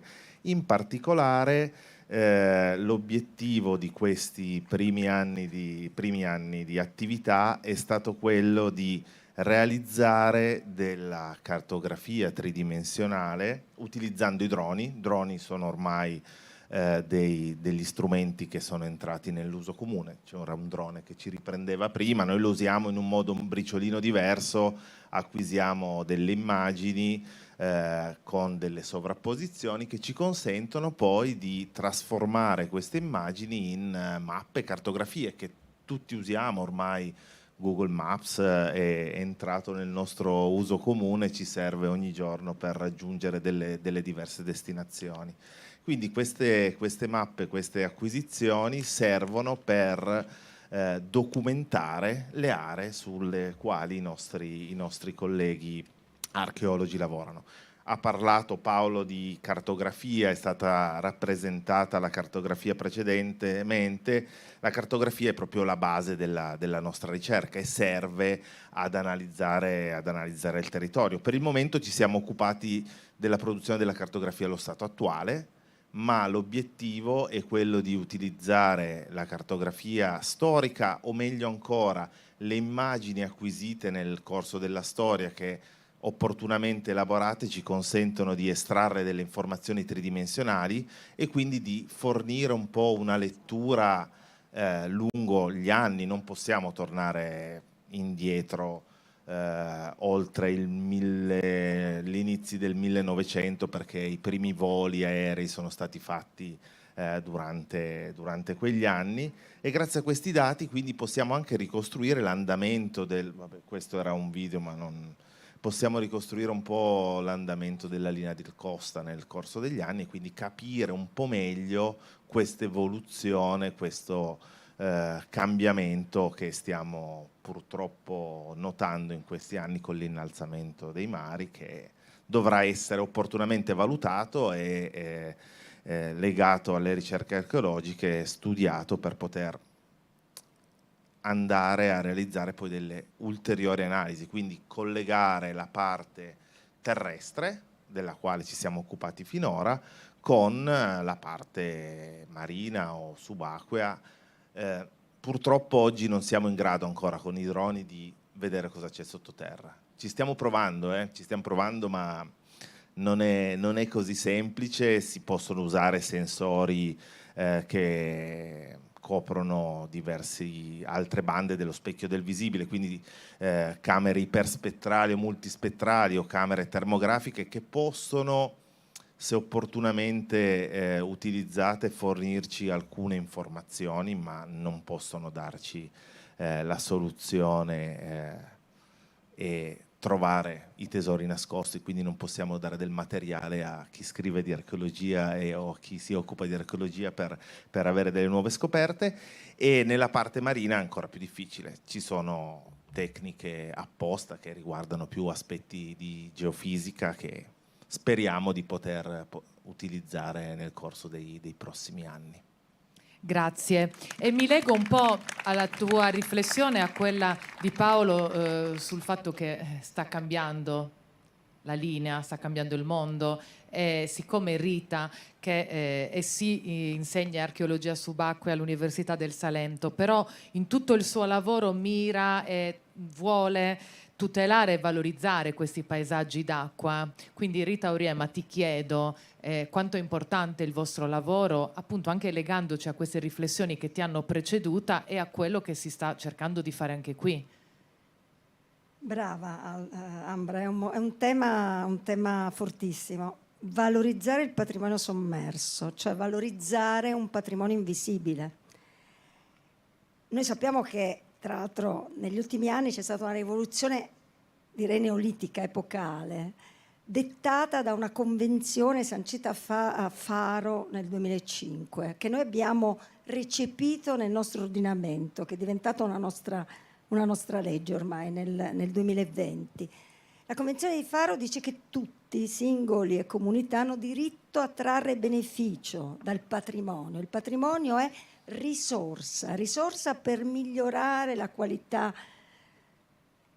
sociale, culturale, morale, materiale anche della propria vita. Quindi il patrimonio come bene comune, bene nostro, e l'archeologia come cosa pubblica, no? Che diventa, e le comunità che diventano comunità di patrimonio. Io devo dire che a Cabras io avverto che sta nascendo, che se non è già nata, una comunità di patrimonio, perché si avverte proprio un grande coinvolgimento. In questo credo che la Fondazione Monteprama sia un motore trainante davvero, ma un grande coinvolgimento di questa comunità che ravvisa nel patrimonio radici e ali, e quindi una proiezione di sé nel futuro, perché il patrimonio alla fine siamo noi, è il nostro volto allo specchio, è il nostro modo di riconoscerci, riconoscere gli altri, è uno strumento potente di coesione sociale. C'è chi dice che il patrimonio rende felici e io lo credo veramente. A volte quando noi facciamo open day, quando facciamo eventi, quando ci incontriamo con gli altri, io vedo che la gente ha gli occhi felici, partecipa di questo senso di comunione, perché questi sono beni popolari, beni comunitari. Oggi ero a Tarros e a Monteprama e la respiravo questa felicità, quel grande palco in cui si racconteranno, guarda questo mare che è stato percorso nei secoli e lo sarà nei secoli, da gente che quindi si conosce, si contamina. Tutto questo è veramente una grande potenza, il grande potere del patrimonio culturale. Quindi, ritornando al patrimonio sommerso, al patrimonio invisibile, la sfida è quella, rendere un patrimonio lontano, remoto, nascosto o riservato a pochi. Penso a chi come Pier Giorgio, come me, come noi, insomma, andiamo sott'acqua e abbiamo il privilegio di conoscerlo direttamente, di approcciarci, insomma, di toccarlo, di sentirlo, di avvertirlo. Sento è un privilegio ed è anche una responsabilità forte, perché invece noi quel patrimonio lo dobbiamo portare alle persone che non vogliono o non possono scendere sott'acqua. Oggi abbiamo degli strumenti importanti, degli strumenti che ci consentono veramente di fare tantissimo. Pensate alla realtà virtuale, alla realtà aumentata, alla realtà mista, alla ricostruzione, ai modelli tridimensionali, ai modelli digitali che possono veramente, come dire, amplificare tutto questo. Ed è però appunto, come dire, sfida ma anche responsabilità. Io penso che qui questa responsabilità, insomma, sia stata assunta grazie anche alla presenza di un'università molto attiva, molto sensibile sul territorio e che quindi la sfida sia stata recepita. Sì, oltretutto aggiungo che grazie anche alla divulgazione che si sta facendo, quella comunità di cui tu parli diventa ancora più coesa, perché è chiaro che... Più comunità di patrimonio. Ecco, certo. Non è solo la comunità di chi studia, è la comunità di chi vive il territorio e anche raccontarla il lavoro che fate. Mi sembra che queste siano le occasioni per valorizzare e dare spazio anche a chi non è addentro. Quindi tu hai proprio, insomma, hai raccontato il panorama e credo il percorso che poi la Fondazione ha voluto mettere in atto dall'inizio. Quindi Maria, ci andiamo sott'acqua prima o poi? Cosa stiamo aspettando? Finanziamenti? Perché è impegnativo andare poi a fare le prospezioni. È impegnativo, ma no, adesso stiamo aspettando. No, per capire il futuro, certo. Non era una provocazione, era per capire il futuro. No. Andiamo. Il fatto è che bisogna andare sott'acqua, ma anche a terra. Non bisogna mai scindere i due aspetti, perché certo. chiaramente non bisogna pensare all'archeologia subacquea come qualcosa di diverso dall'archeologia terrestre. È tutta archeologia che racconta l'uomo. E senza, se si studia ciò che si trova in acqua senza pensare a cosa si collega a terra, al rapporto con la terra non sarebbe possibile. No, stiamo programmando adesso la parte invasiva delle indagini, diciamo. Siamo partiti dalle indagini non invasive, dalle prospezioni, perché prima bisogna capire, individuare bene dove è più efficace intervenire con l'indagine invasiva, con lo scavo. Questo va mirato, bisogna giustificare la distruzione che lo scavo comporta e quindi sapere che vale la pena intervenire. Quindi siamo in questa fase di programmazione dei saggi di scavo che faremo nell'area di Subotto, come dicevo, e che saranno accompagnati, speriamo naturalmente previa autorizzazione. Certo. Saranno accompagnati anche dei... La soprintendenza vigila sempre, lo sappiamo, non si può muovere da soli. No, chiaramente ogni intervento va ben giustificato, per questo. Bene.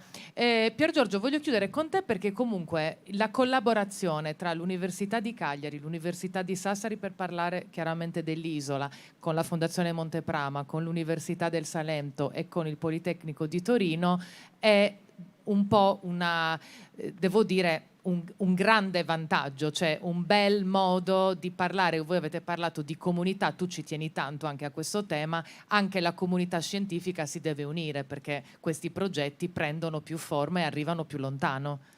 Certo, la carta vincente è la collaborazione non solo tra archeologi, ma lo dimostrano qui la presenza di Paolo e Filiberto, ma anche di tanti altri studiosi che lavorano con noi in questo progetto, e l'interdisciplinarità senza dubbio, ma anche la possibilità di mettere a confronto le nostre esperienze diverse. Io lavoro negli Stati della Sardegna, Rita ha lavorato tanto in altri ambienti simili, terra meridionale, così e come tutti quanti. Ecco, quindi poter mettere insieme non solo le nostre diverse professionalità, diciamo, campi di interesse o campi specifici nel mondo della scienza, ma anche il confronto tra realtà apparentemente diverse che trovano dei punti di unione. E devo dire che quello che ci lega, oltre questo, è la grande amicizia, il grande spirito di collaborazione anche con la Fondazione Monteprama, che ci deve sopportare, e questo non è da trascurare, perché questo aspetto l'abbiamo sperimentato e veramente completa le diverse esperienze, questa dimensione interdisciplinare, ma che si basa soprattutto sull'aspetto umano, che l'uomo non modifica solo i paesaggi, ma interagisce. E questo noi speriamo di averlo dimostrato e di continuare a dimostrarlo. Beh, mi sembra un bel messaggio che ci portiamo a casa, perché se ognuno di noi, ognuna di noi può lavorare con persone con le quali si crea il rispetto, la stima, l'amicizia e la passione in condivisione, il mondo sarebbe migliore per tutti e tutte noi, perché il lavoro, insomma, è la parte maggiore della nostra giornata. Grazie davvero di cuore a Maria Mureddu, Pier Giorgio Spanu, grazie a Paolo Ru, grazie a Filiberto Chiabrando e grazie a Rita Auriemma. Adesso ci dedichiamo ancora a uno spazio musicale con Federica Urracci e subito dopo ritorniamo a parlare delle analisi del percorso della Fondazione Monteprama.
Via, via, vieni via con me.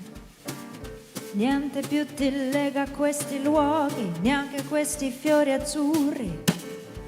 Via, via, neanche questo tempo grigio, pieno di musiche e di uomini che ti son piaciuti. Oh, it's wonderful, it's wonderful, it's wonderful, good luck, my baby. It's wonderful, it's wonderful, it's wonderful, I dream of you. Chips, chips, dooba-dooba-doo, chipon, chibaba, dooba-dooba-doo, chipon, chibaba, dooba-dooba-doo. Via, via, vieni via con me. Entra in questo amore buio, non perderti per niente al mondo. Via, via, non perderti per niente al mondo. Lo spettacolo d'arte varia di un innamorato di te. Oh, it's wonderful, it's wonderful, it's wonderful. Good luck, my baby, it's wonderful, it's wonderful, it's wonderful. I dream of you. Chips, chips. Tuparubaru, chipom, chipom. Tuparubaru, chipom, chipom. Tuparubaru. Adesso colgo l'occasione per presentarvi i miei fantastici musicisti di stasera. Alle tastiere, alla voce, Alessio Sanna. Batteria e percussioni, Guglielmo Moro. Proseguite l'applauso per la meravigliosa Federica Urracci alla voce, grazie. E ringraziamo ancora la Fondazione Monteprama per averci ospitato nuovamente qui, è sempre un onore e un piacere tornare. Ringrazio tutto lo staff che lavora dietro meravigliosamente, Anthony Muroni, Ambra, davvero grazie e grazie a tutti voi.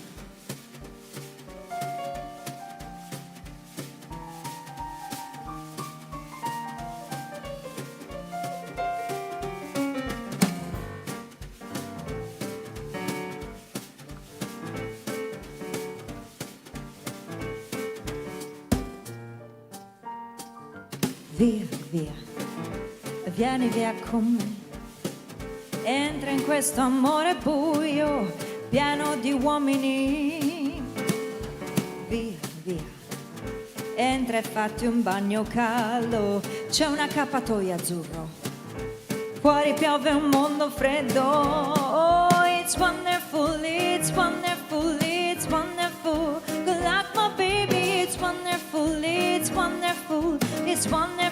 I dream of you. Chips, chips. Tuparubaru, chipon, chipon. Tuparubaru, chipon, chipon. Tuparubarabarabarabarabarababi. Grazie. E ci teniamo un pochettino su questo stile, su questi ritmi, sul nostro italiano, che poi proprio italiano non è, però. Our boy went back to Napoli because he missed the scenery, the native dances and the charming songs. But wait a minute, something's wrong.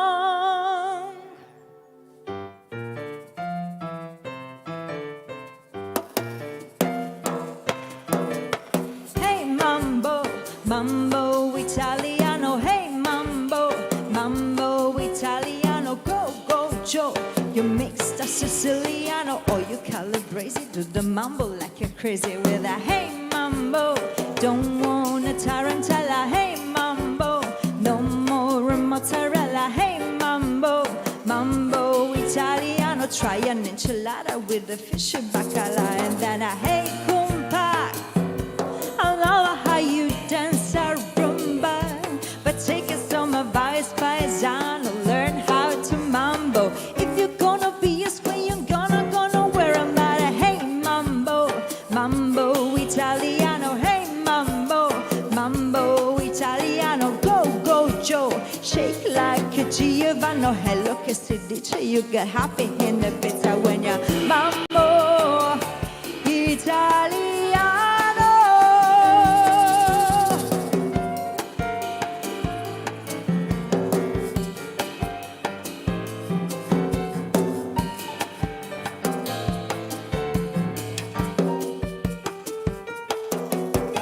Hey, Jartron, you don't have to go to school. Just make it with the beat, bambino. It's like a vino. Kid, you good looking, but you don't know what it's cooking. Tell her, hey, mambo, mambo italiano. Hey, mambo, mambo italiano. Go, go, Joe. You mixed a Siciliano. Hello, che si dice? You get happy in the pizza when you're mambo italiano.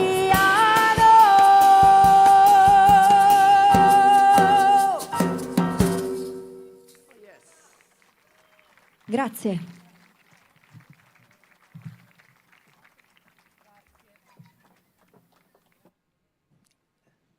Grazie, l'ho detto 3 volte, ma grazie carissimi e carissima. Ci vediamo alla fine di questa serata per dedicarci ancora alla musica. Adesso mi prendo anch'io la poltroncina bianca.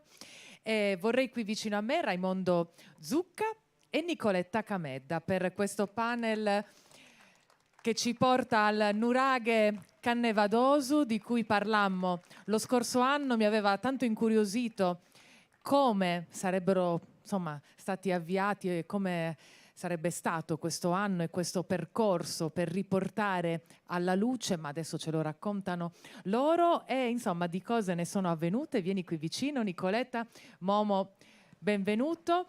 E allora entriamo subito nel vivo. Farei iniziare, Momo, come ci siamo accordate, perché quando parliamo del nuraghe Cannevadosu non è che ci possiamo dimenticare dell'ambiente circostante, come tu mi insegni, maestro. E quindi con te vogliamo anzitutto capire come lo dobbiamo collocare prima ancora di scoprire tutto ciò che è venuto alla luce, che poi ci racconta Nicoletta.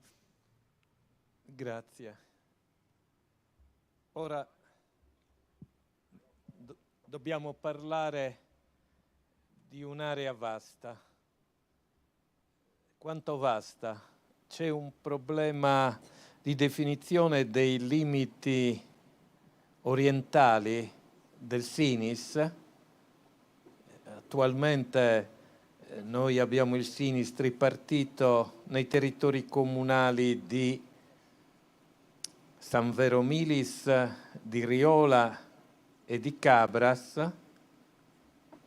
In questa carta elaborata da Alessandro Usai noi possiamo vedere l'assembramento di testimonianze di strutture nuragiche, sia di nuraghi veri e propri, sia di abitati, sia di scarse testimonianze funerarie. In particolare possiamo vedere nell'immagine più grande al numero 62 il nuraghe Cannevadosu, che si situa a sud-ovest rispetto al nuraghe Monteprama numero 59 e all'area funeraria e cerimoniale di Monteprama numero 60. Ma se noi andiamo alla diffusione delle testimonianze nuragiche nel SINIS, possiamo osservare con la collega dell'Università di Sassari, Anna De Palmas, un'area di rarefazione di queste testimonianze nuragiche tra l'area di Cabras a sud e l'area di San Vero Milis a nord, e soprattutto la fascia corrispondente al territorio del SINIS di Riola, che ci mostra una quasi totale carenza di testimonianze nuragiche. Prima facevo riferimento al limite orientale del SINIS, questo perché in una testimonianza ottocentesca, quella di Vittorio Angius, si fa riferimento a un territorio che è detto del Campidano di San Marco de Sinnis, e questo è molto più vasto del SINIS nei termini geografici attuali, in quanto si estende a comprendere la parte nord-est in relazione a quello che nel Medioevo era detto Campidano di Milis.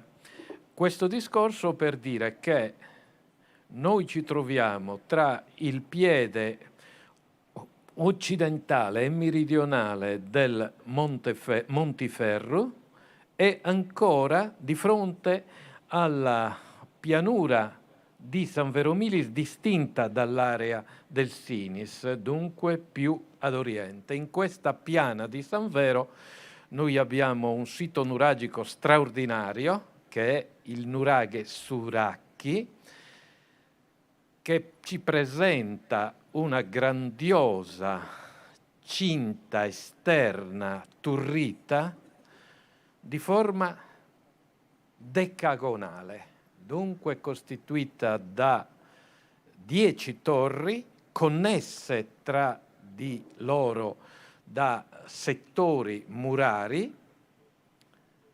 Ebbene, ci troviamo di fronte, secondo l'interpretazione di Peter van Domelen e di Alfonso Stiglitz, nel Central Place del Sinis, il nuraghe più grandioso.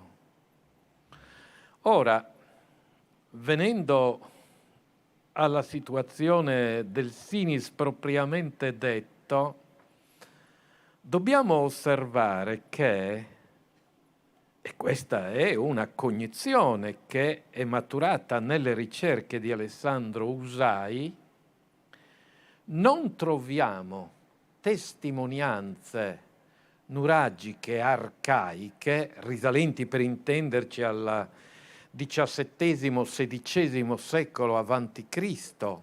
nel Sinis, quando inizia il fenomeno della colonizzazione nuragica del Sinis. Probabilmente intorno al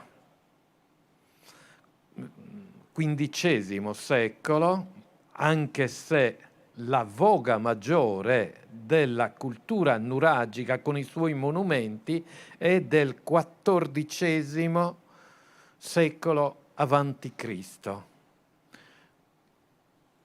Se non abbiamo nuraghi arcaici nel Sinis, tuttavia constatiamo l'esistenza di diversi nuraghi complessi. Il nuraghe Cannevadosu è uno di questi, probabilmente da considerarsi un nuraghe con una torre centrale e poi un bastione con 3 torri, pertinente probabilmente ai nuraghi trilobati. Abbiamo anche nuraghi quadrilobati, come il nuraghe su Nuragi di Barumini, per intenderci, nella cima più alta del Sinis con il nuraghe Sargara e nella piana presso San Salvatore di Sinis con il nuraghe Lepporada, ma i nuraghi quadrilobati più significativi sono nell'ambito del Sinis di San Vero Milis, non lungi da un approdo antico che Tolomeo chiamava Coracodes Limen, il porto dei corvi o il porto delle corvine. E poi è rilevante, anche se non abbiamo testimonianze di nuraghi di grandi dimensioni, il caso del nuraghe di...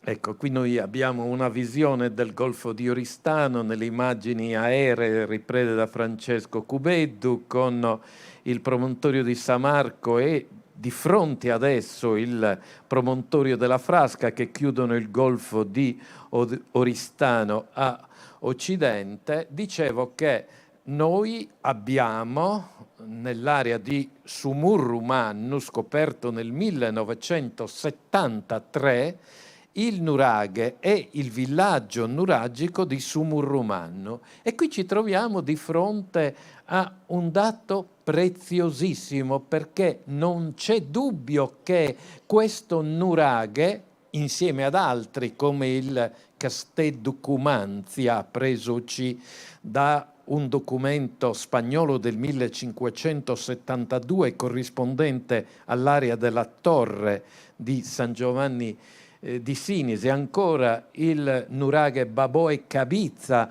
nell'area sud della necropoli meridionale di Tarros.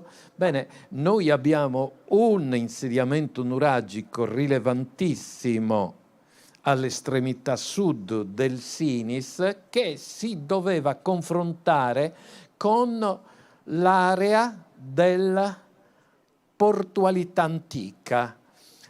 Si tratta di questo sistema attuale di lagune che nel tempo della cultura nuragica, nel corso della seconda metà del terzo millennio a.C.,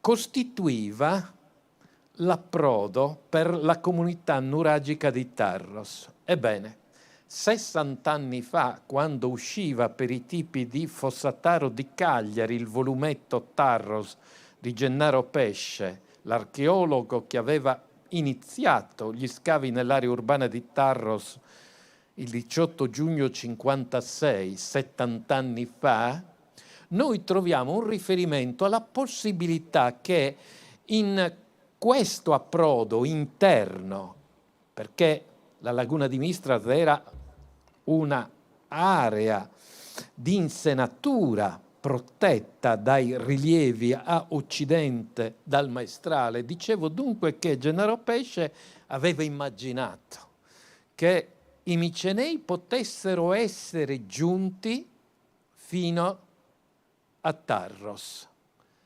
La soluzione è stata data dagli scavi della Soprintendenza Archeologica di Cagliari e del CNR con Enrico Acquaro nel 1991, quando venne in luce a Sumurrumannu, nell'ambito di quest'area nuragica, un frammento di un vaso miceneo, che corrisponde al tipo miceneo terzo A2, diciamo verso la fine del XIV secolo a.C., e su cui sta lavorando l'amico Massimo Cultraro, che ha individuato una connessione precisa con un materiale miceneo della stessa età trovato a Cuma, al di là del Tirreno, ma altro elemento simile al frammento di Tarros si ritrova ad Ancona, dove sono note sull'Adriatico le testimonianze della espansione micenea.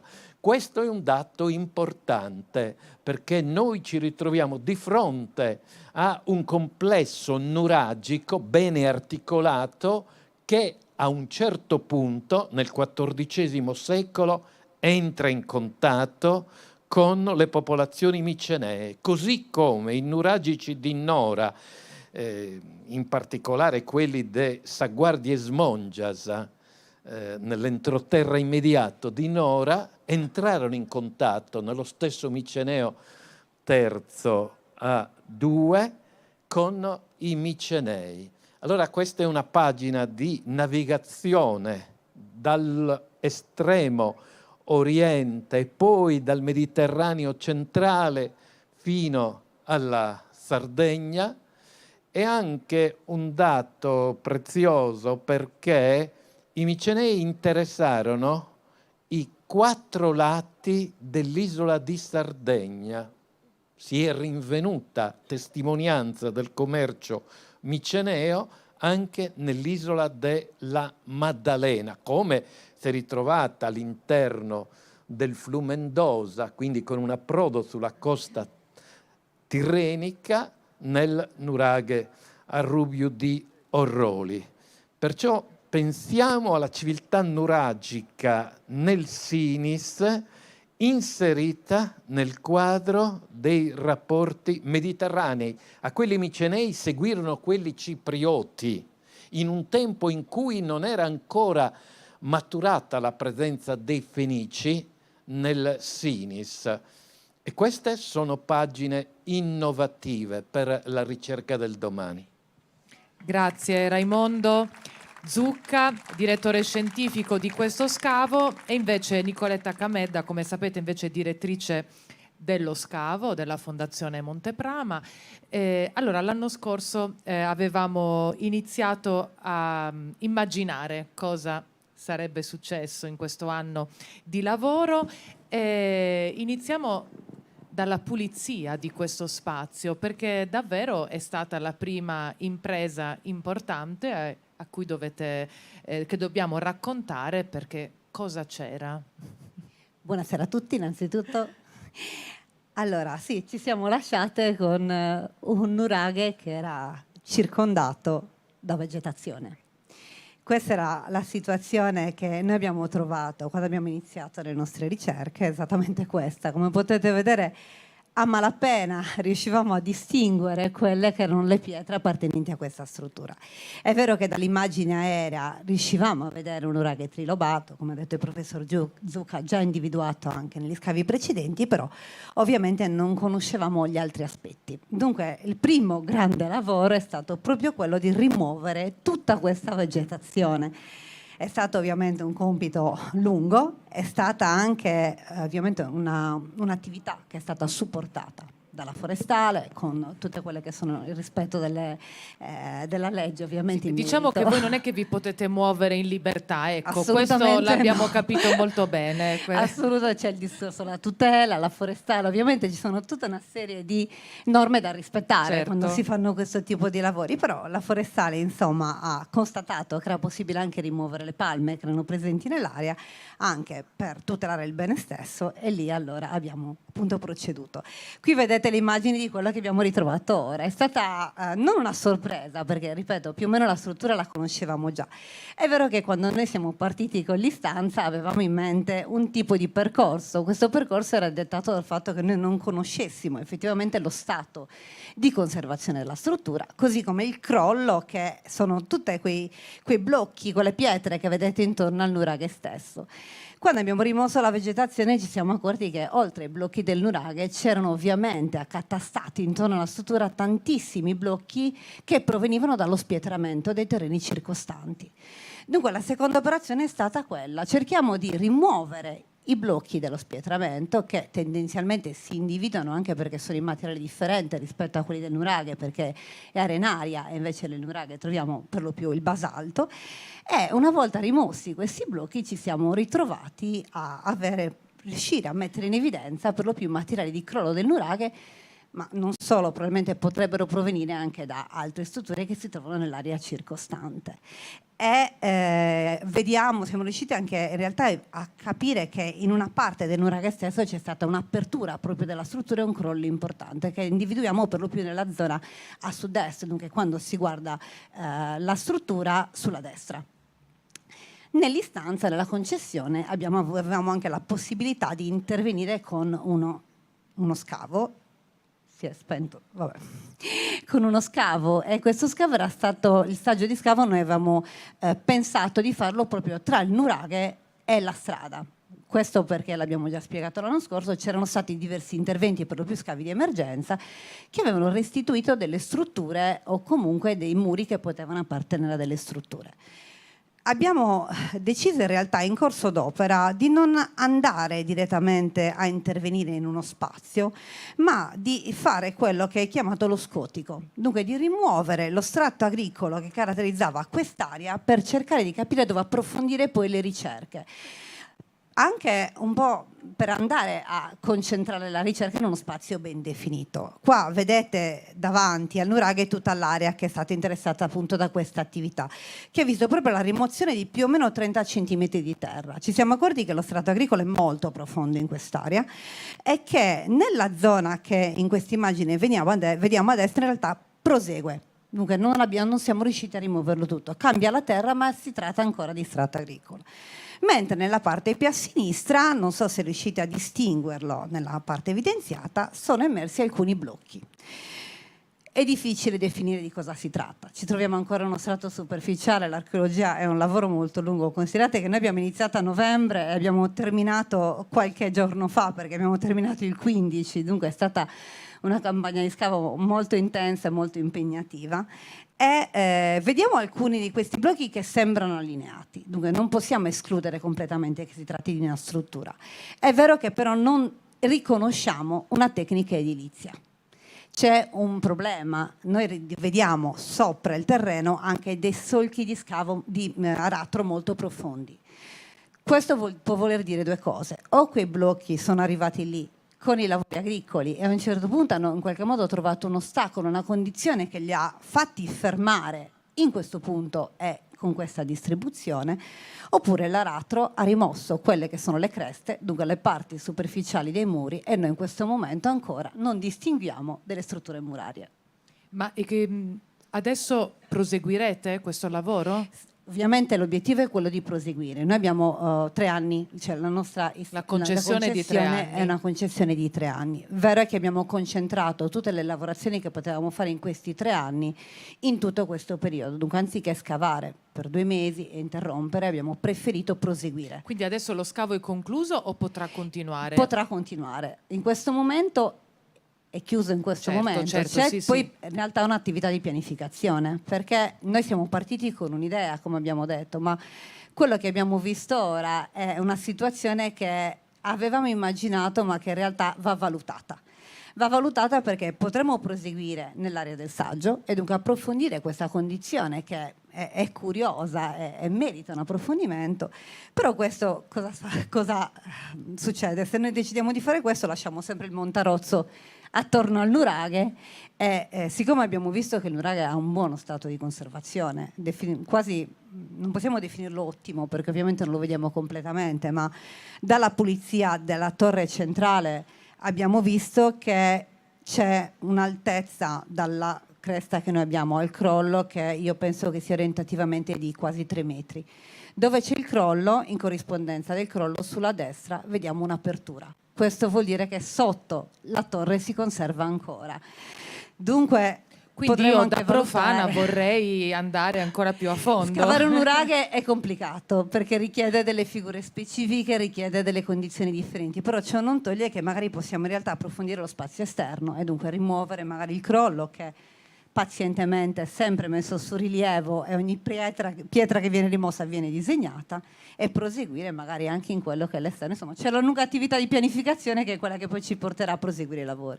Quindi se ci ritroviamo l'anno prossimo avremo ancora da raccontare, giusto Momo? Sì. Ma c'è sempre da raccontare, su quello non c'è dubbio. Ma certo, anche perché si cerca oggi di distinguere la fase propriamente nuragica, quella caratterizzata dalla edificazione dei nuraghi nelle diverse tipologie e che termina verso il 1200 a.C., dalla fase che, per esempio, il collega Francesco Di Gennaro chiama sarda, che è caratterizzata certamente dalla memoria dei nuraghi, questi possenti edifici che hanno segnato e segnano ancora il paesaggio della Sardegna, e tuttavia la società si è evoluta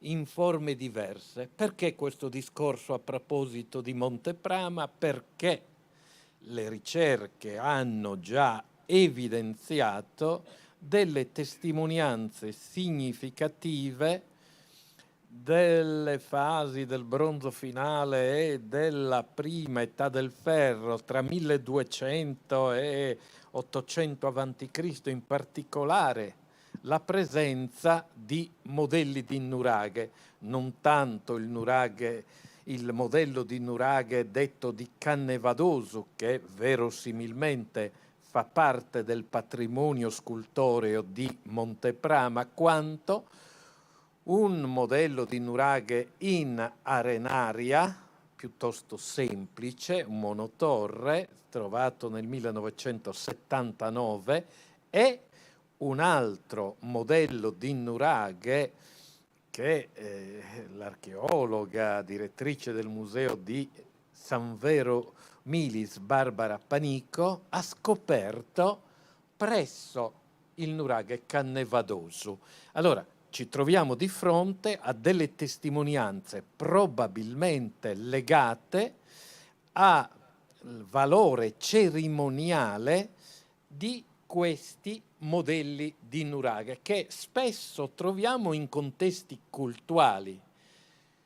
Esiste un contesto cultuale della prima età del ferro del IX-VIII secolo a.C. presso il nuraghe Cannevadosu? Non lo sappiamo ancora, e però ci sono altre testimonianze rinvenute in ricerche di superficie collegate ad una indagine di archeologia dei paesaggi che misero in luce, ad esempio, una pintadera.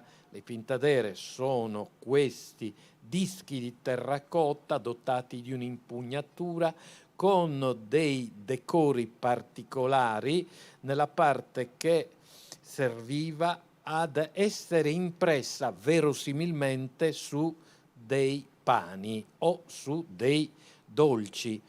Allora, anche queste pintadera sono un elemento caratteristico del periodo della prima età del ferro.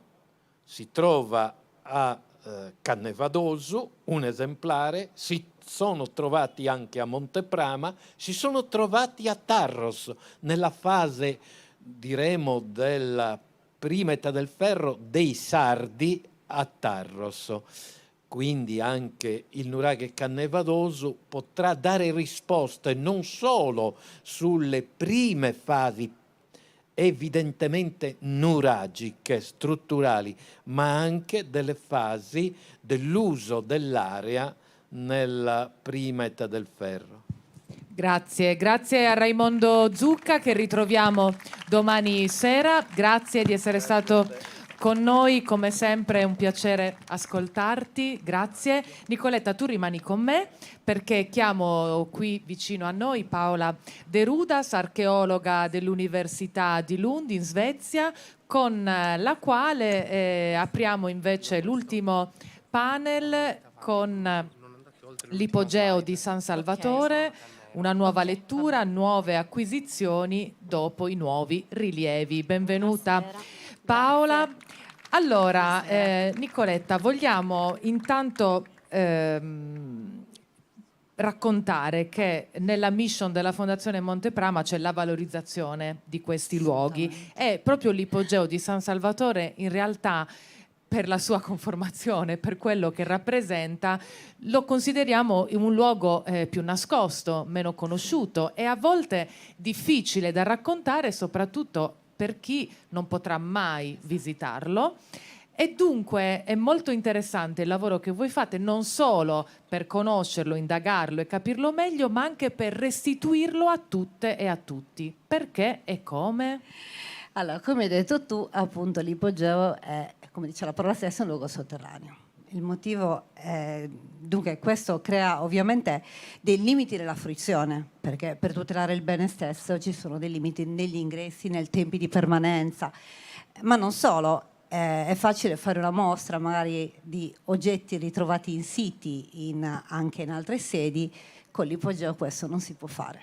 Dunque i limiti sono dettati da questo, la necessità di far conoscere questo sito, ma trovare dei sistemi per farlo conoscere, così come dalla possibilità, chi non lo può visitare, perché essendo un luogo sotterraneo ed essendo un bene culturale ovviamente non ha delle condizioni per cui creare dei sistemi per far entrare tutti quanti. Certo, non è accessibile a chiunque. E dunque da qui nasce l'esigenza di trovare un sistema alternativo. Con Paola noi ci conosciamo dai tempi dell'università e prima di entrare in fondazione ci siamo trovate spesso a parlare di come rendere anche, far sì che i dati archeologici possano essere fruibili da tutti. Questi sono dei limiti dell'archeologia, spesso dettati anche dal modo in cui magari li comunichiamo, e dunque da lì sono nate diverse collaborazioni che poi, quando ovviamente siamo entrati in fondazione, il presidente così come la fondazione stessa hanno abbracciato, perché è strettamente connessa alla mission della fondazione. Ecco, quindi qua entra in gioco Paola perché si occupa anche, tra le altre cose, della restituzione grafica in 3D dei luoghi. E poi tu mi hai detto una cosa molto importante: è vero questo, ma è anche vero che noi vogliamo capire meglio quello che c'è, la struttura, i disegni, vogliamo identificare gli stili e raccontare le storie di chi frequentava questi luoghi. Quindi non è solo una questione tecnica, è una questione che abbraccia sì la tecnica, ma entra nel cuore del luogo. Esattamente. In questo caso abbiamo scelto delle immagini che fanno vedere delle sperimentazioni che abbiamo iniziato a fare con Nicoletta, in cui volevamo mostrare come queste tecnologie di cui si è parlato anche negli interventi precedenti hanno un'importanza estrema per lo studio e la conoscenza dei luoghi, ma che allo stesso tempo possono essere riutilizzate per altri fini. E quindi con la missione del laboratorio di archeologia digitale di cui faccio parte all'Università di Lund in Svezia, è stato molto semplice trovare l'affinità con quello che è con la missione della Fondazione di Monteprama di divulgare e permettere a allargare il pubblico e la conoscenza di questi luoghi. E quindi con Nicoletta abbiamo iniziato ad immaginare come questi luoghi potessero diventare in ambienti virtuali dei luoghi in cui conoscere, cercare di capire meglio le decorazioni, i disegni che hanno bisogno non solo di essere raccontati, ma di essere capiti prima di essere raccontati, per provare a raccontarli ad un pubblico più ampio dopo averli studiati. E quindi abbiamo presentato qua degli esempi di fruizione di luoghi ugualmente non sempre accessibili, anche questo qua in Sardegna, e risale ormai diversi anni fa, però ci è sembrato un esempio utile per far capire come la stessa tipologia di rappresentazione grafica può diventare oggetto di conoscenza e alla quale poi possono essere aggiunte ulteriori informazioni.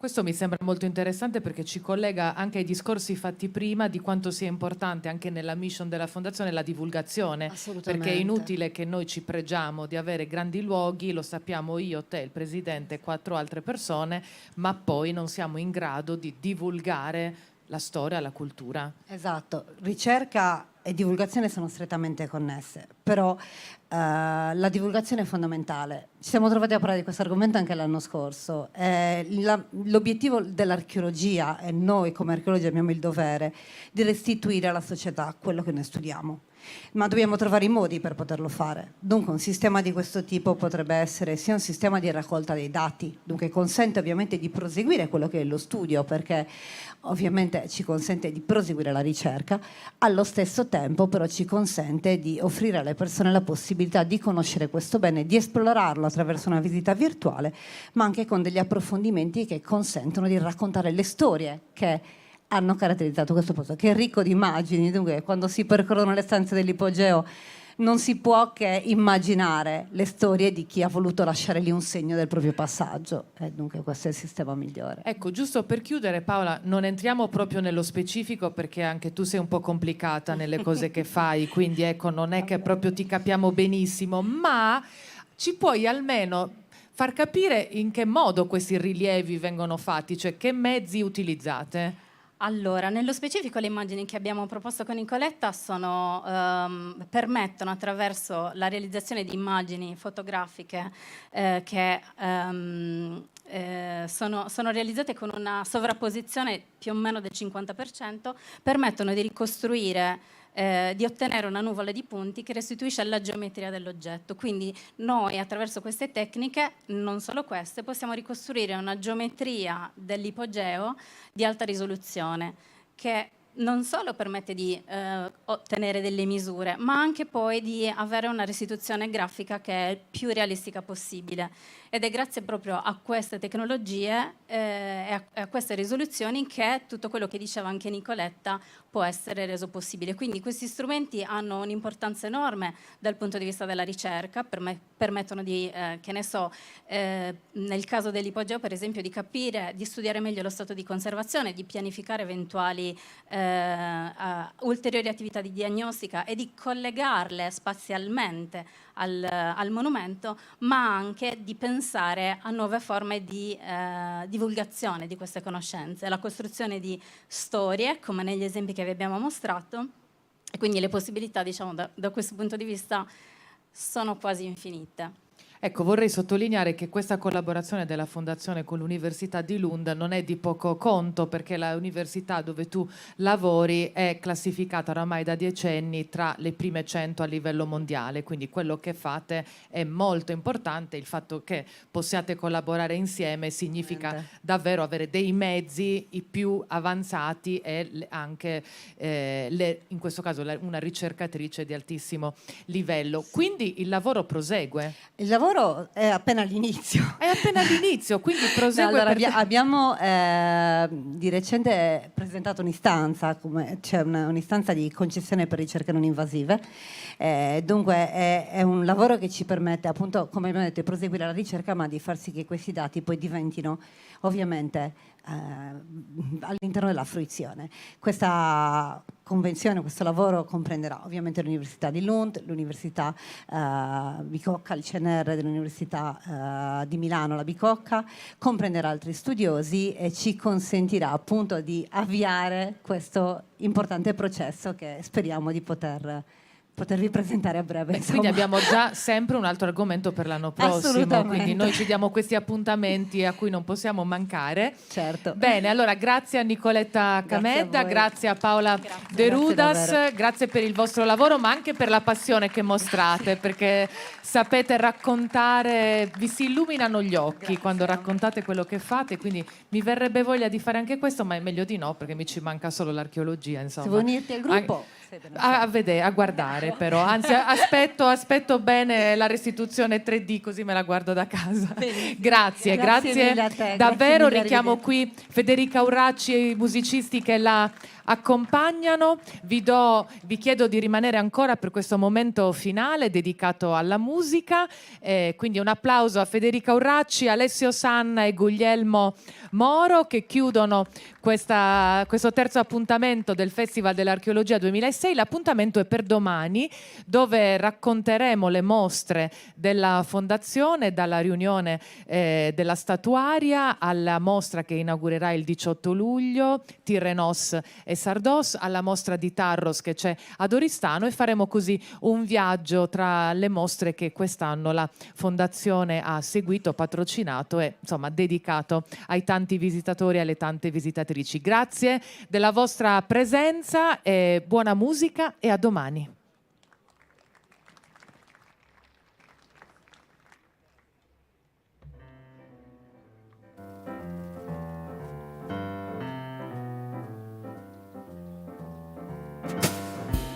My baby don't care for shows.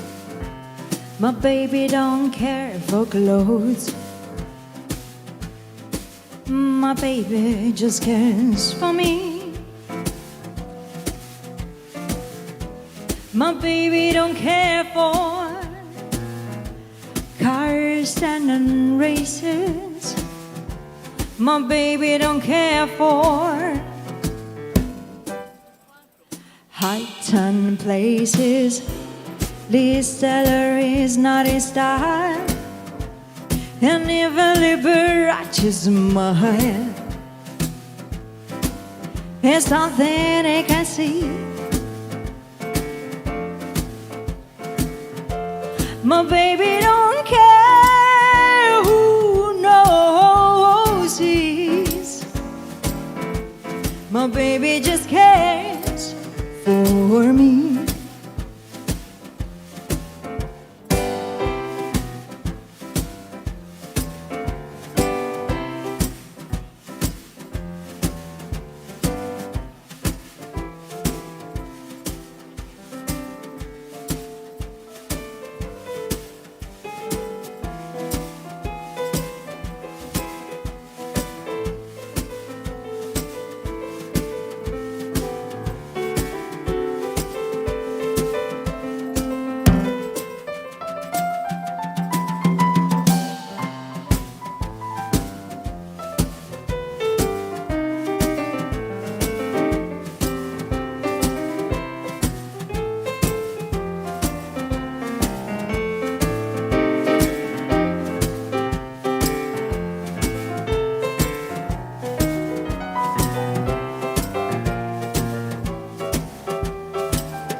care for shows, and he don't even care for clothes. He cares for me. My baby don't care for cars and races. My baby don't care for, he don't care for heights and places. At least there is not his style. And even though not turns mine, it's something he can see. It's something he can see. I wonder what's wrong with my baby. My baby just cares for. My baby just cares for. My baby just cares for me.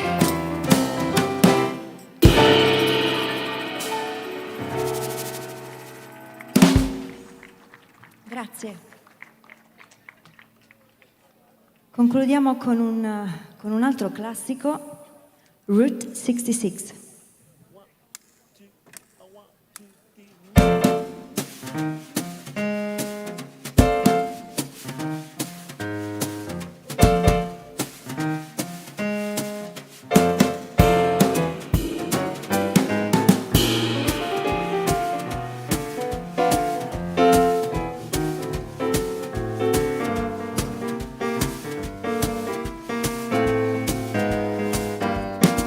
If you ever plan to north or west,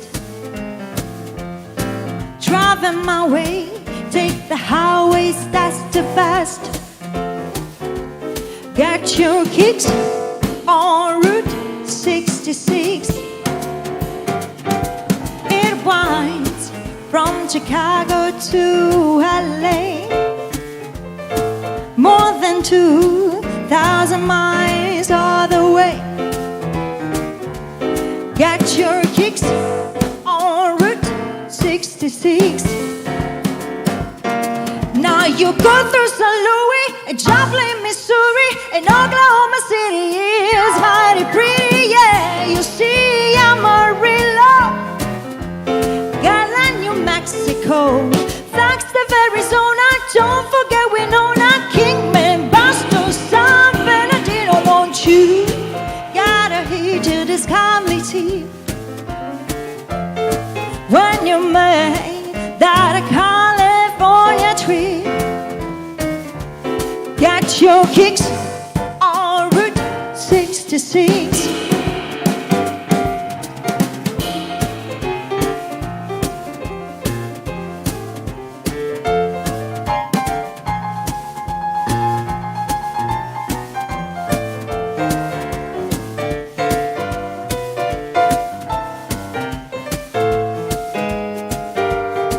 Now you go through St. Louis and Joplin, Missouri, and Oklahoma City is mighty pretty. Yeah, you see Amarillo, Garland, New Mexico, Flagstaff, Arizona. Don't forget Winona, Kingman, Boston, San Bernardino. Won't you gotta heed to the family tip when you make that California trip. Get your kicks on Route 66. Get your kicks on Route 66. Oh, get your kicks on Route 66. Yes!